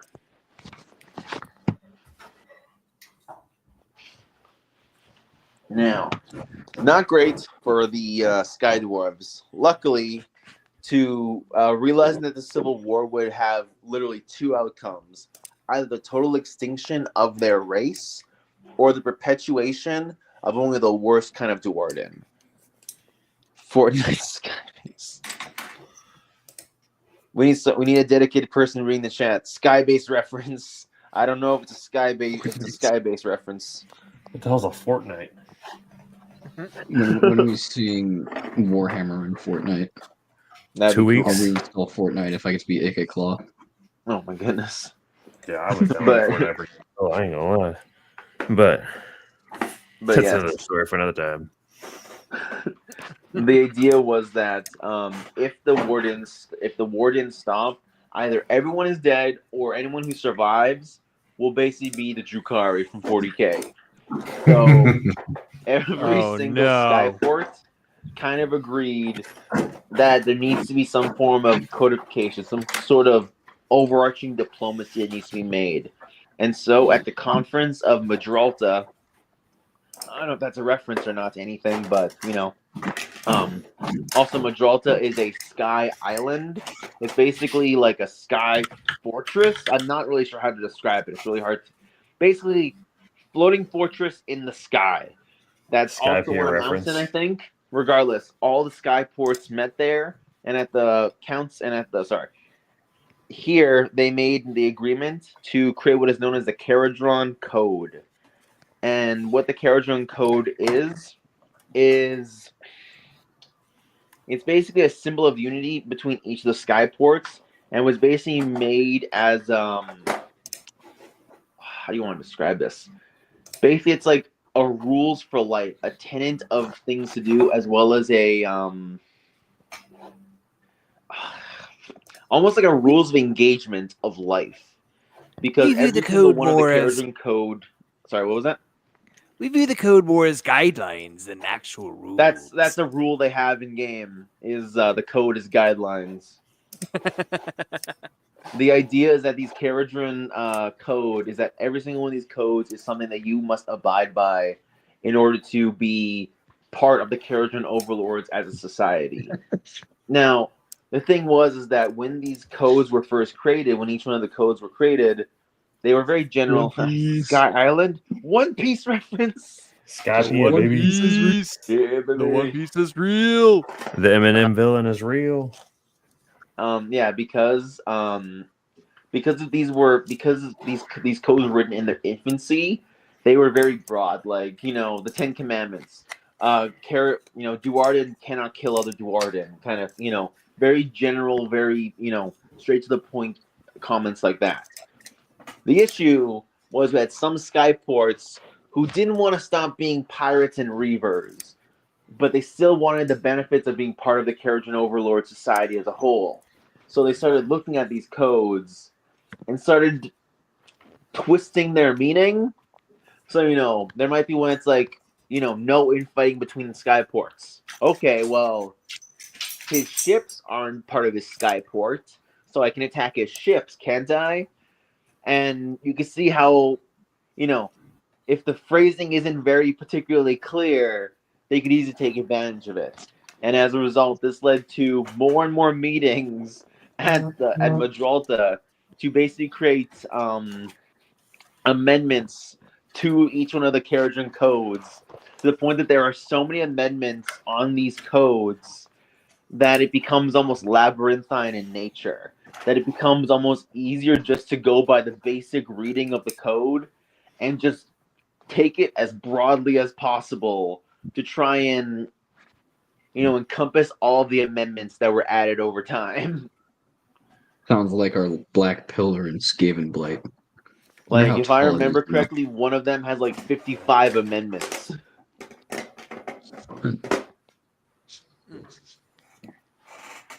Now, that being said, though, there are some Skyports who are still really good at navigating all of these amendments and pride themselves on knowing all of the amendments of the Kharadron code and still being assholes. So are we sure talking about dwarves, or are we still talking about the Eldar in the Webway? I don't like your tone, Toasty. There's just, I'm getting confused. Sorry, there's just a lot going on. Yes, confused is your natural state of being. Yeah, there's a lot going on. Now, from here, though, the Dwarven began a new age of prosperity where they were the Kharadron Overlords. But the problem was, though, is that once they had finally codified their society, they still had one big issue to deal with. The evil on the world below. And it's because of all this evil that was on the world below that they wanted to set things right. Because despite what most people will tell you, war isn't great for profit and trade. So if bringing peace meant making more profit and reliable trade, the Kharadron Overlords were sure going to do it. Don't let the USA hear that. It sure is great for the advancement of technology, though. It definitely is. Definitely is. I can agree. I can aspire to that. But you were also a race of just fucking war-hungry murderers. So what do you know? Well, we're also the only race that has been able to build a telephone. So, yeah, get shit on. You make compelling arguments. However, screw you.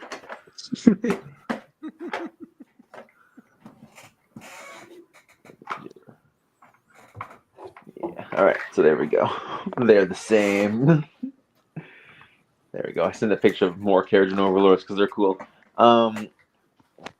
So yeah, initially, if the Kharadron Overlords did go to war with any of the demons or the beasts on the surface, it was very sudden and very obliteration heavy.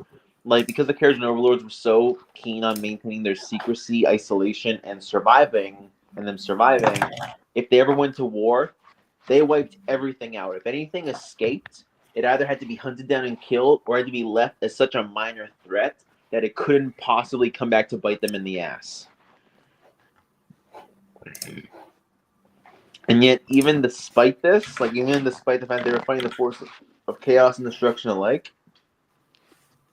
they were still kind of, I don't want to say dicks, but it was like, hey, there's a wall over there. Let's wipe out the fucking wall. Just wipe everything out. Good. Let's go back to the surface. It wasn't like, oh, we wiped out the orcs and saved humans. Let's go help the humans. No, it was we wiped out the orcs and the humans kind of got fucked up, but they can rebuild on their own. And we'll come back in a couple of years to trade with them. Thanks for the help, but could you help a little bit more? You guys just kind of carpet bombed half our city. Maybe you should have built it better. You should have been infested by orcs. I mean, it's like trying to get, that's like in 40k terms, trying to get assistance from Dark Angels only because the Fallen are there. Oh, no Fallen? Okay, thanks, bye. Basically. We're only going to help you because there's Fallen there. But don't worry, because the Fallen aren't real. We just want to make sure that they're there, even though they don't exist. Now follow our interrogator chaplain to this dark room. Exactly. So, speaking of dark rooms, the Kharadron Overlords also attempted to reclaim old territories and strongholds, mostly because they wanted any leftover treasure and valuable resources in order to keep trading. So it wasn't even to reconquer their old homes. It was literally there's treasure in those. There's treasure in my ancestor's grave. Let's go rob it. Only reason to turn to the mountains. Now, before we continue, let me just ask, Gerald, how do you feel about the Kharadron Overlords so far? I mean, Yay, dwarves. Yay. yay dwarves. Eldar dwarves. Boo what Toasty just said. But they got they got such good drip. And I mean, come on, pirates. Like pirates, come on. Sky pirates. Oh, let's go back to this. They're kind of Yay, stealing my McDonald's shtick. and I'm not Monopoly. going to lie. No wonder you have such It's a hate just like boner the for Elder them, Scrolls. Dungle. It's a little upsetting. It's just like the Elder Scrolls again, where dwarves are elves.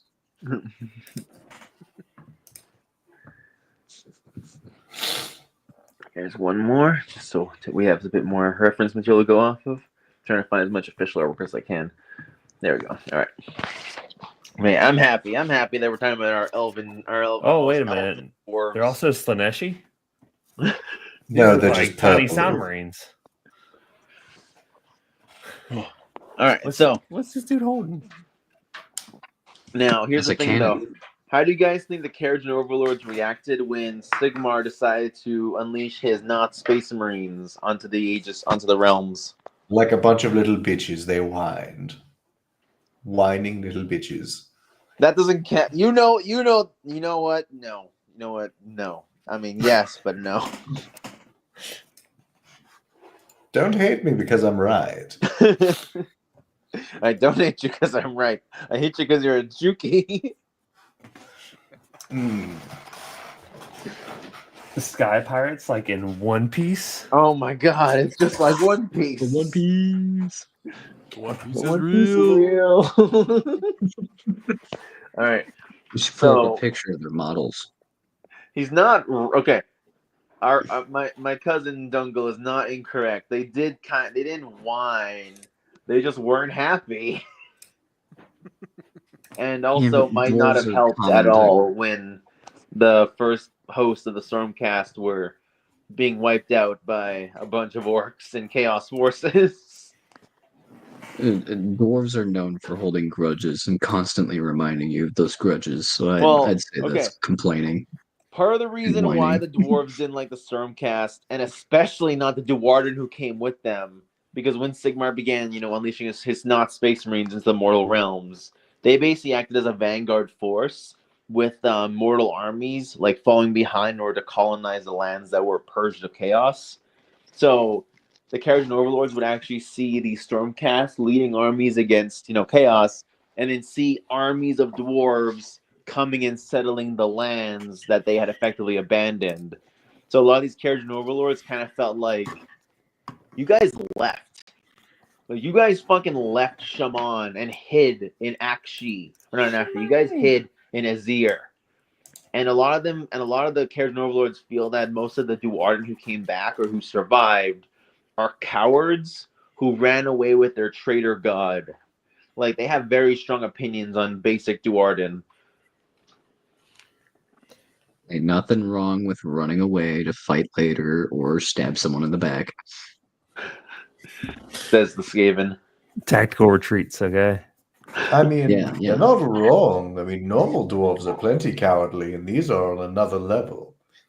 We're not retreating. We're just advancing in a different direction. Just advancing back to your hole in a mountain to go hide some more. I understand.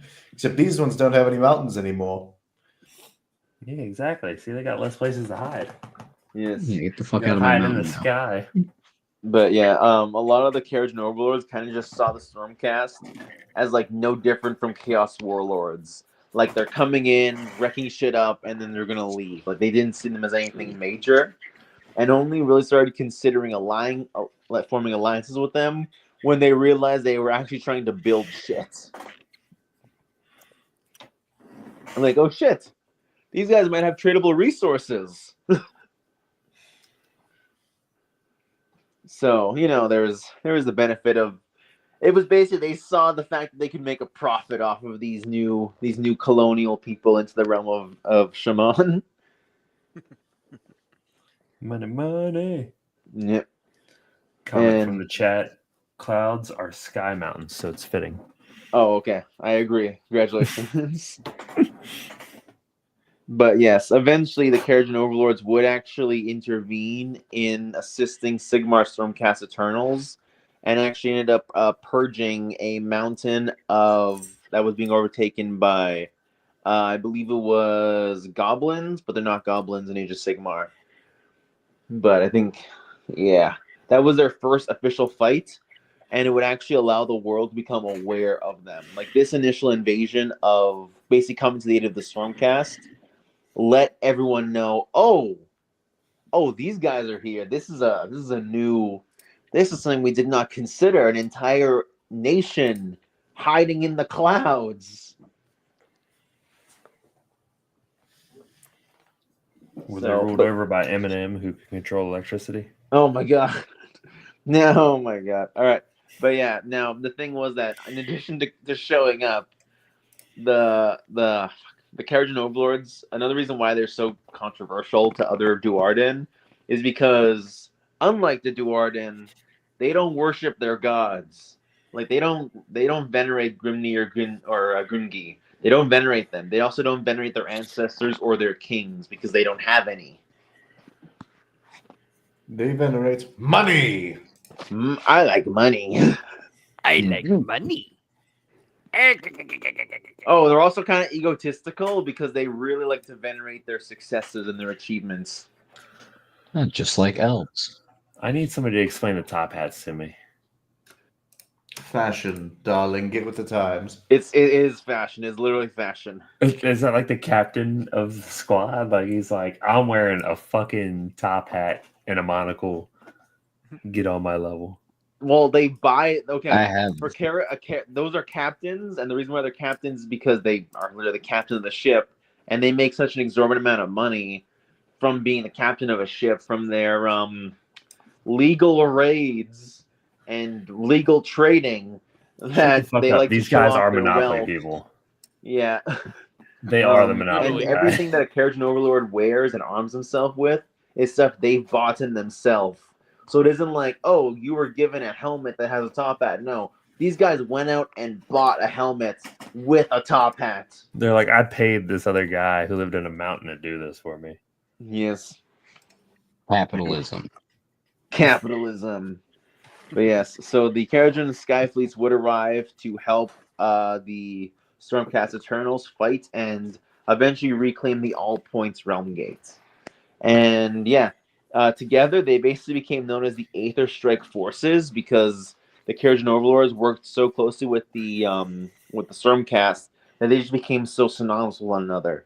Though part of the reason why was because they wanted to basically put an investment on the holds and the settlements that they were basically recapturing. Like if they're gonna make a trade with the people that are living in Shaman, they want to at least make sure that the places those people are living is rat free. Good luck. You could never truly be free from us. Yeah, probably Right, not. every nook and cranny. And our murder holes. Wait a minute. Did you say murder holes or murder homes? I mean, sometimes we live in them. Alright. You get used to the smell. Alrighty then. What about dwarves? What about flying dwarves and top hats? Oh. Well, they're about to get fucked up by Skaven again. Classic Skaven W. All right. But yes. As a result, though, of them revealing themselves to the gods and kings, the Kharadron Overlords kind of gave themselves a huge weakness, which would eventually lead to Kairos Fate Weaver himself, the literal Lord of Change, and, well, kind of plot device character, leading a demonic invasion on one of the skyports themselves, basically as revenge for what they did for helping the Stormcast and for being hidden all this time and for basically fighting a guerrilla war against chaos all this time and no one realizing. I mean, that's what Big Burb here gets for not being able to see the present. Yeah, fuck him. I see you said they view themselves as gods. What was that? The steampunk dwarves view themselves as gods. Not really. They view themselves as capitalists. Oh, okay. Well, I was gonna write that down in my Dwemer notebook. But yes, Wait, what so was this Kairos faction is name? a weaver. Oh, go ahead. It makes me think of the was it Cain's Wrath or something.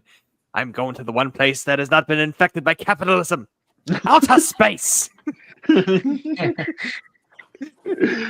Not yet, anyway. But yeah. We'll So get there Kairos eventually. State Weaver led the blockade of Barrack Zon. Basically, barracks are skyports, and they're basically meant to be the sky version of a Karak, which is a hold on the ground. It's a typical dwarven hold on the ground, whereas a barrack is one in the sky. Very creative.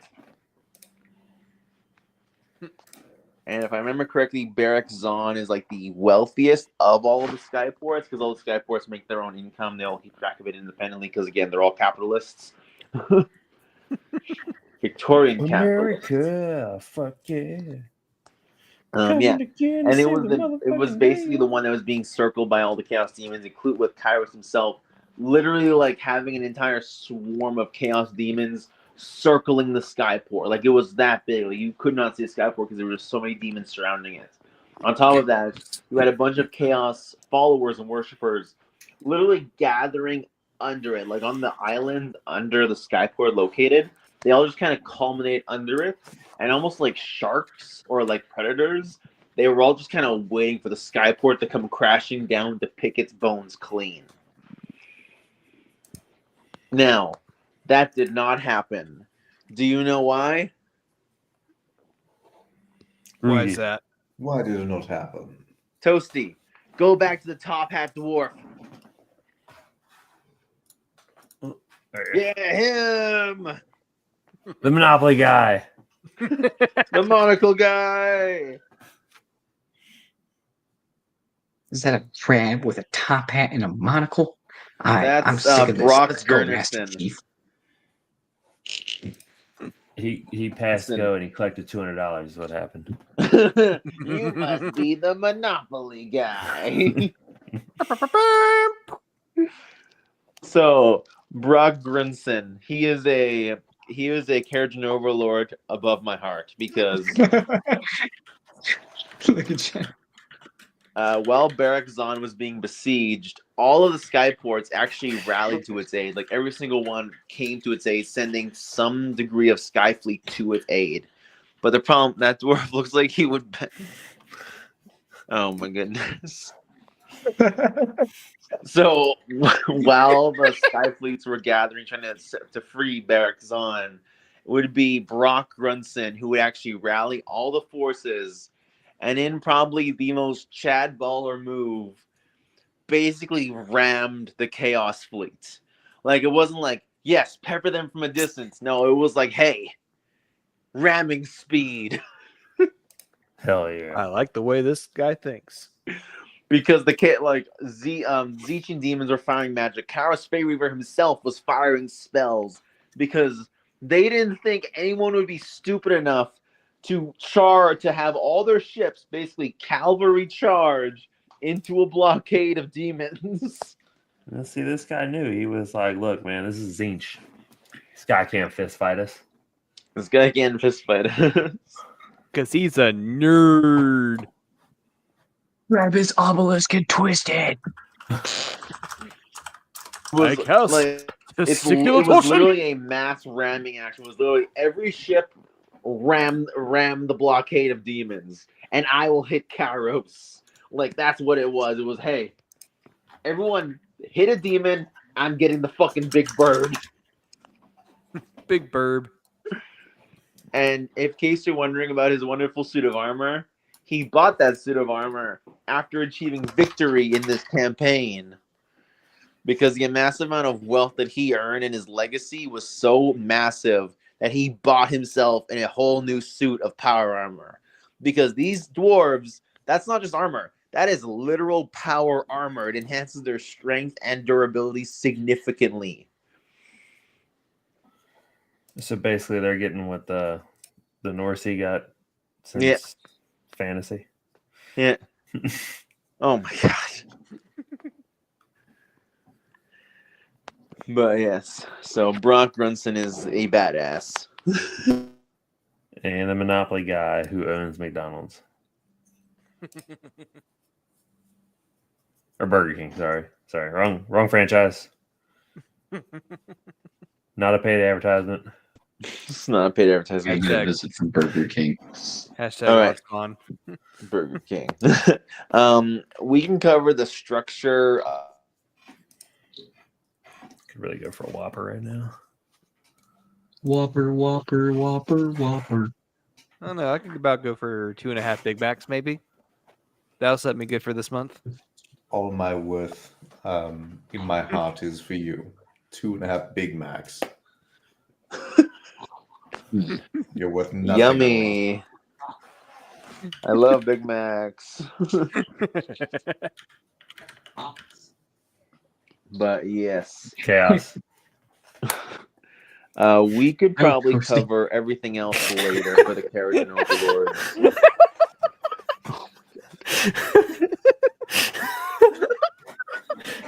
Trying to move a good time. How dare you? Oh my god. Great chat. Loving the chat. Oh my god. Oh my Born god. ready. Oh my god. At least, all right. Someone has to read the chat. Exo, I demand you read the chat. You are expendable. I don't know how to highlight chats. I'm the only one that can do that. Okay. Just read as it comes up. Oh no. Every single one? Yeah, I guess I don't come in that often. Okay. Oh my goodness. All right. Don't send anything too deplorable, guys. Yeah, we have something of an image we got to maintain. So You do. I don't. I'm literally snorting the fucking space person. aether quartz over here. Anything ice cream. From the space, I bet he bounced on it to afford that top hat. Oh my god. He bounced on Kairos Weaver's face. Oh my goodness. All right. Yes. That is the one of the more recent events in their history. We can cover their structure and society at a later point. Are there any questions on the Kharadron Overlords? okay, this is more kind of a sort of a meta thing, but I was looking at GW's website. Does Age of Sigmar have anything like codexes for their factions, or They're called battle it just tomes. They're called battle battle tomes. tomes? Yeah. Okay. Why is there not one for the Kharadron Overlords? Because all I could find is like the faction data cards or whatever. They're I don't probably know. included with the dwarf, like tome in general. Actually, wait, I have my spearhead one. Let me look real quick. Spirit Head. Yeah, I got a spearhead tome for my Skaven, and it has like all the factions in it. Oh, cool. I will search very quickly. Found Spirit. I found the Spirit for it. I don't know. While I they're don't know doing anything that- about them not having it. However, I would imagine that might be edition specific, maybe. Okay. Hmm. And I guess before we have any more questions, I got one funny shout out to make. Hey Toasty, pull up that picture of a code right. All right, I opened the great tome. I dedicate this image to only one Bob of the Hobby Happy Hour Oh, because many jokes have been made of. Let's just say he has a very strict code of no smut, and this encapsulates him perfectly. Look at here. It says no smut. Wait, hold on a moment. What happens if he falls over? I don't think he can get up. Page 48, Kharadron Overlords Skyhammer Task Force. He's wondering why there isn't a battle Hmm? tome, but I'm assuming that's because the 4th edition came out, so they only have. I think the Uruk one is the most recent release. Well, this is just Spearheads. So I don't know about the overall game. Yeah, the battle Okay. tomes. They just released it. They just released 4th edition, and 4th edition is only at the Uruk War Clans. Okay. Yeah. All right, so we got a little bit of waiting. Yeah. Although there's a Fun good chance the chance. Kharadron Overlords will be completely different from how they played in 3rd edition, from Eh, what I've that's how it gotten from usually people goes. who play the game. That's how it usually Hmm. goes. New comment from Chance. I feel like all the dwarves have the Joe Rogan nipples. Not quite sure what to say about that one. Neither If you do know, I, you know. but okay. All right. Yeah, It's I a- don't know, but Any further If questions? you've Does seen Chad them, you have know. any questions about the Kharadron Overlords? Don't involve them bouncing on things. please. Don't want to turn this into a Slanesh chat. Oh. you know, you know.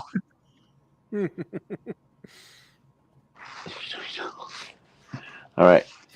Toasty I think- XO, my buddy Dungo, any thoughts on or any questions outside of that for the Kharadron Overlord? Since I believe Gerald has answered has had his answered rather. Honestly, not very impressed. Can defeat the entire faction with a single large magnet. So Oh my god, I didn't even explain their fucking gun that fires fucking aether gold bullets that turn into bullets as they fly through the air and get increasingly more dense the further they travel. It's fucking weird. wouldn't that make them less adroit at hitting targets at further range because the more density causes them to drop? Why it's fucking weird. That's why it's weird. Like, it doesn't make fucking sense. If I you think turn you your just attention made to it the chat, I have stupid. explained the Joe Rogan. Oh god. No. Watch episode live for the comments. The bullets turn into bullets? Yes. Yes, Space. The bullets turn into bullets. Such a novel idea. And basically their guns fire air, and then the air turns into bullets as it travels. Time out. What did you type into Google to find that, XO? Oh god. Just right now. I wanted to explain the Joe. Oh god. Now you This is know. why. Oh god, okay. The Joe Rogan nips.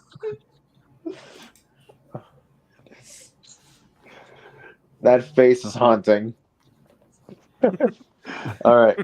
I've searched some questionable things, but Oh god. All right. you may have topped me. Oh, okay. I love this. I love our chat. This is amazing. I love that we have a chat now. All right. Closing notes. Anything else that needs to be said? I learned more than I needed to learn tonight. Age of Sigmar is a mistake. Age of Sigmar was a mistake. Oh. Go back to the end times and then let me rewrite it so it didn't happen. I learned that once again the Skaven are still out there getting W's. Get out of your mountains, they're ours now. You know what? No, the Skavens don't get W's or L's. They get fucking E's. Oh no.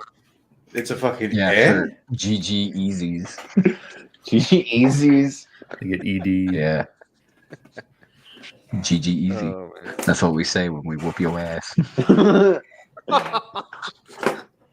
Typical Skaven victory. Almost all of us died and I assassinated everyone in front of me. I've lived perfectly fine through every battle I've been. I consider that pretty easy. How about the pop of the Joe Rogan nips for the end Oh credits? god, all right. No. Let's end this episode out. Let's close the fucking realm gates to Age Okay. of Sigmar and let's move on to something less Joe Rogan nipple inspired. Please, please, please. Anyways. All right. Do we have any special announcements that we want to make before we actually close this all out? We kind of have an announcement. For those who are in our Discord's always open for anyone. Actually, I got an idea. Give me 1 second while I load up the fucking link. if you are in the chat, maybe you guys could join through the Discord that I'm going to be sending a link in the chat. Additionally, we are going to be allowing people to send in their Warhammer Fantasy and potentially Age of Sigmar homebrews. Me and Joe would love to actually take a look at some of them. You know, you guys got any ideas? Maybe you got a Battle Force or a Spirit you guys want to share, and you got a story behind it and everything. Let us know. Send it our way. We have the email of grimlore@gmail.com, I believe. GrimLorePodcast@gmail.com. Yes, send us your lore, and we will gladly look it over. We might even share some of it, some of our favorite on the next episode. So yes, or any episode up to date. Port Fantastic. the entirety of Dwemer lore, do a Kharadron Overlord thing, and see if anyone can tell. Oh my. Okay, you know what? I don't know, Death Space. I don't know. Maybe that could be a possibility. That's how they can communicate long distances. Okay, moving on. We are also on Instagram.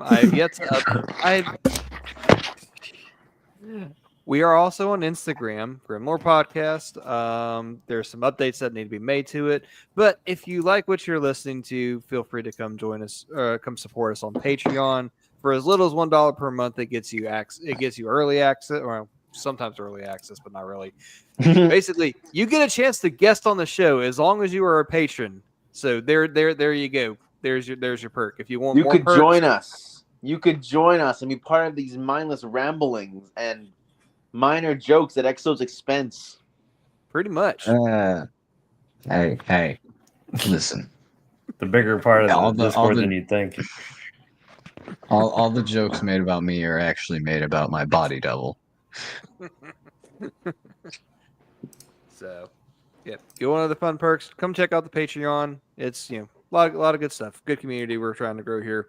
And speaking of Patreons, we have a few patrons to thank. The Honorable Grail Knight, Sir Flub de Montfort, the Noble Chaos Dwarf Slappy, the Imperial Dwarven Knight, Astronautical, the Trickster Noble of Zinch, Warper, the Noble Power Lifter of Nurgle, Big Joe G, the Noble Island Dwarf Pirate King, Admiral Altair Warlord, Exodite Replacer, Satchel Lover, Night Smoker, the Open Pipeweed, Electric Priest, Bowmaster, Founder, James Complaints, Parman, Parfish Fan, Atomic Bongo, Marquino, Chicken Farmer, Secret Gardener, Bird, Dad, Hammer, Storyteller, Lover, the Farmer's Wife, Man of the Machete, Airbnb Host, Crew, Fanboy, Curler, Hunter, Magic, Dead Builder, El Brady, Fanboy, Fisherman, Panama, Lore Hammer, Host, Still Legion, Shill, Listener, Lore Host, Pillow Talker, Mark, and B Host, Patron, the Knights, the Eternal Follower, Celeste Collector, the Doors of Airborne, Lore Hammer Revivalist, and Shrouded He reads the lore of the Canadian Pandemanian, aka Trevor Busak. Mark from Lore Hammer. He's The Trevor noble, Busak? the noble Scryer Skaven, Exo Flatlaw. The man Scryer is the best. The Wizard Noble of Zinch, Magnus the Rad. The Druki Pirate King, Dungledoo Scalecock. She's I. The Noble Priest of Slanesh, Zane Leopard. The Croxagore Knight of Corn, Toasty. Yeah. The Errant Plague Knight, De Las Rosas. And we have one new patron as of last week. We would like to welcome Rin to the GrimLore family. Thank you very, very much. Pick a faction, you nerd. Come join the Skaven. We have plenty of openings. My Don't do second that. command just recently passed away, unfortunately. I don't know how it happened. Don't do No that. questions. Don't do that. It's not a good idea. It's a great idea. No, Yeah, it's the pay is really great. not. You get to tell Skaven slaves to do whatever you want. No, don't listen to him. He's going to kill you. You get loads of skooma and magic crack. There was no denial. If you join me, I'll let you blow up a rat. You can already do that if you join us. Oh, but I'll let you blow up a specific rat. I will say, Aw. Exo, since Dungle now has a joint partnership in this tavern, you might want to watch yourself. Just saying. Okay, have a good night, everyone. Bye.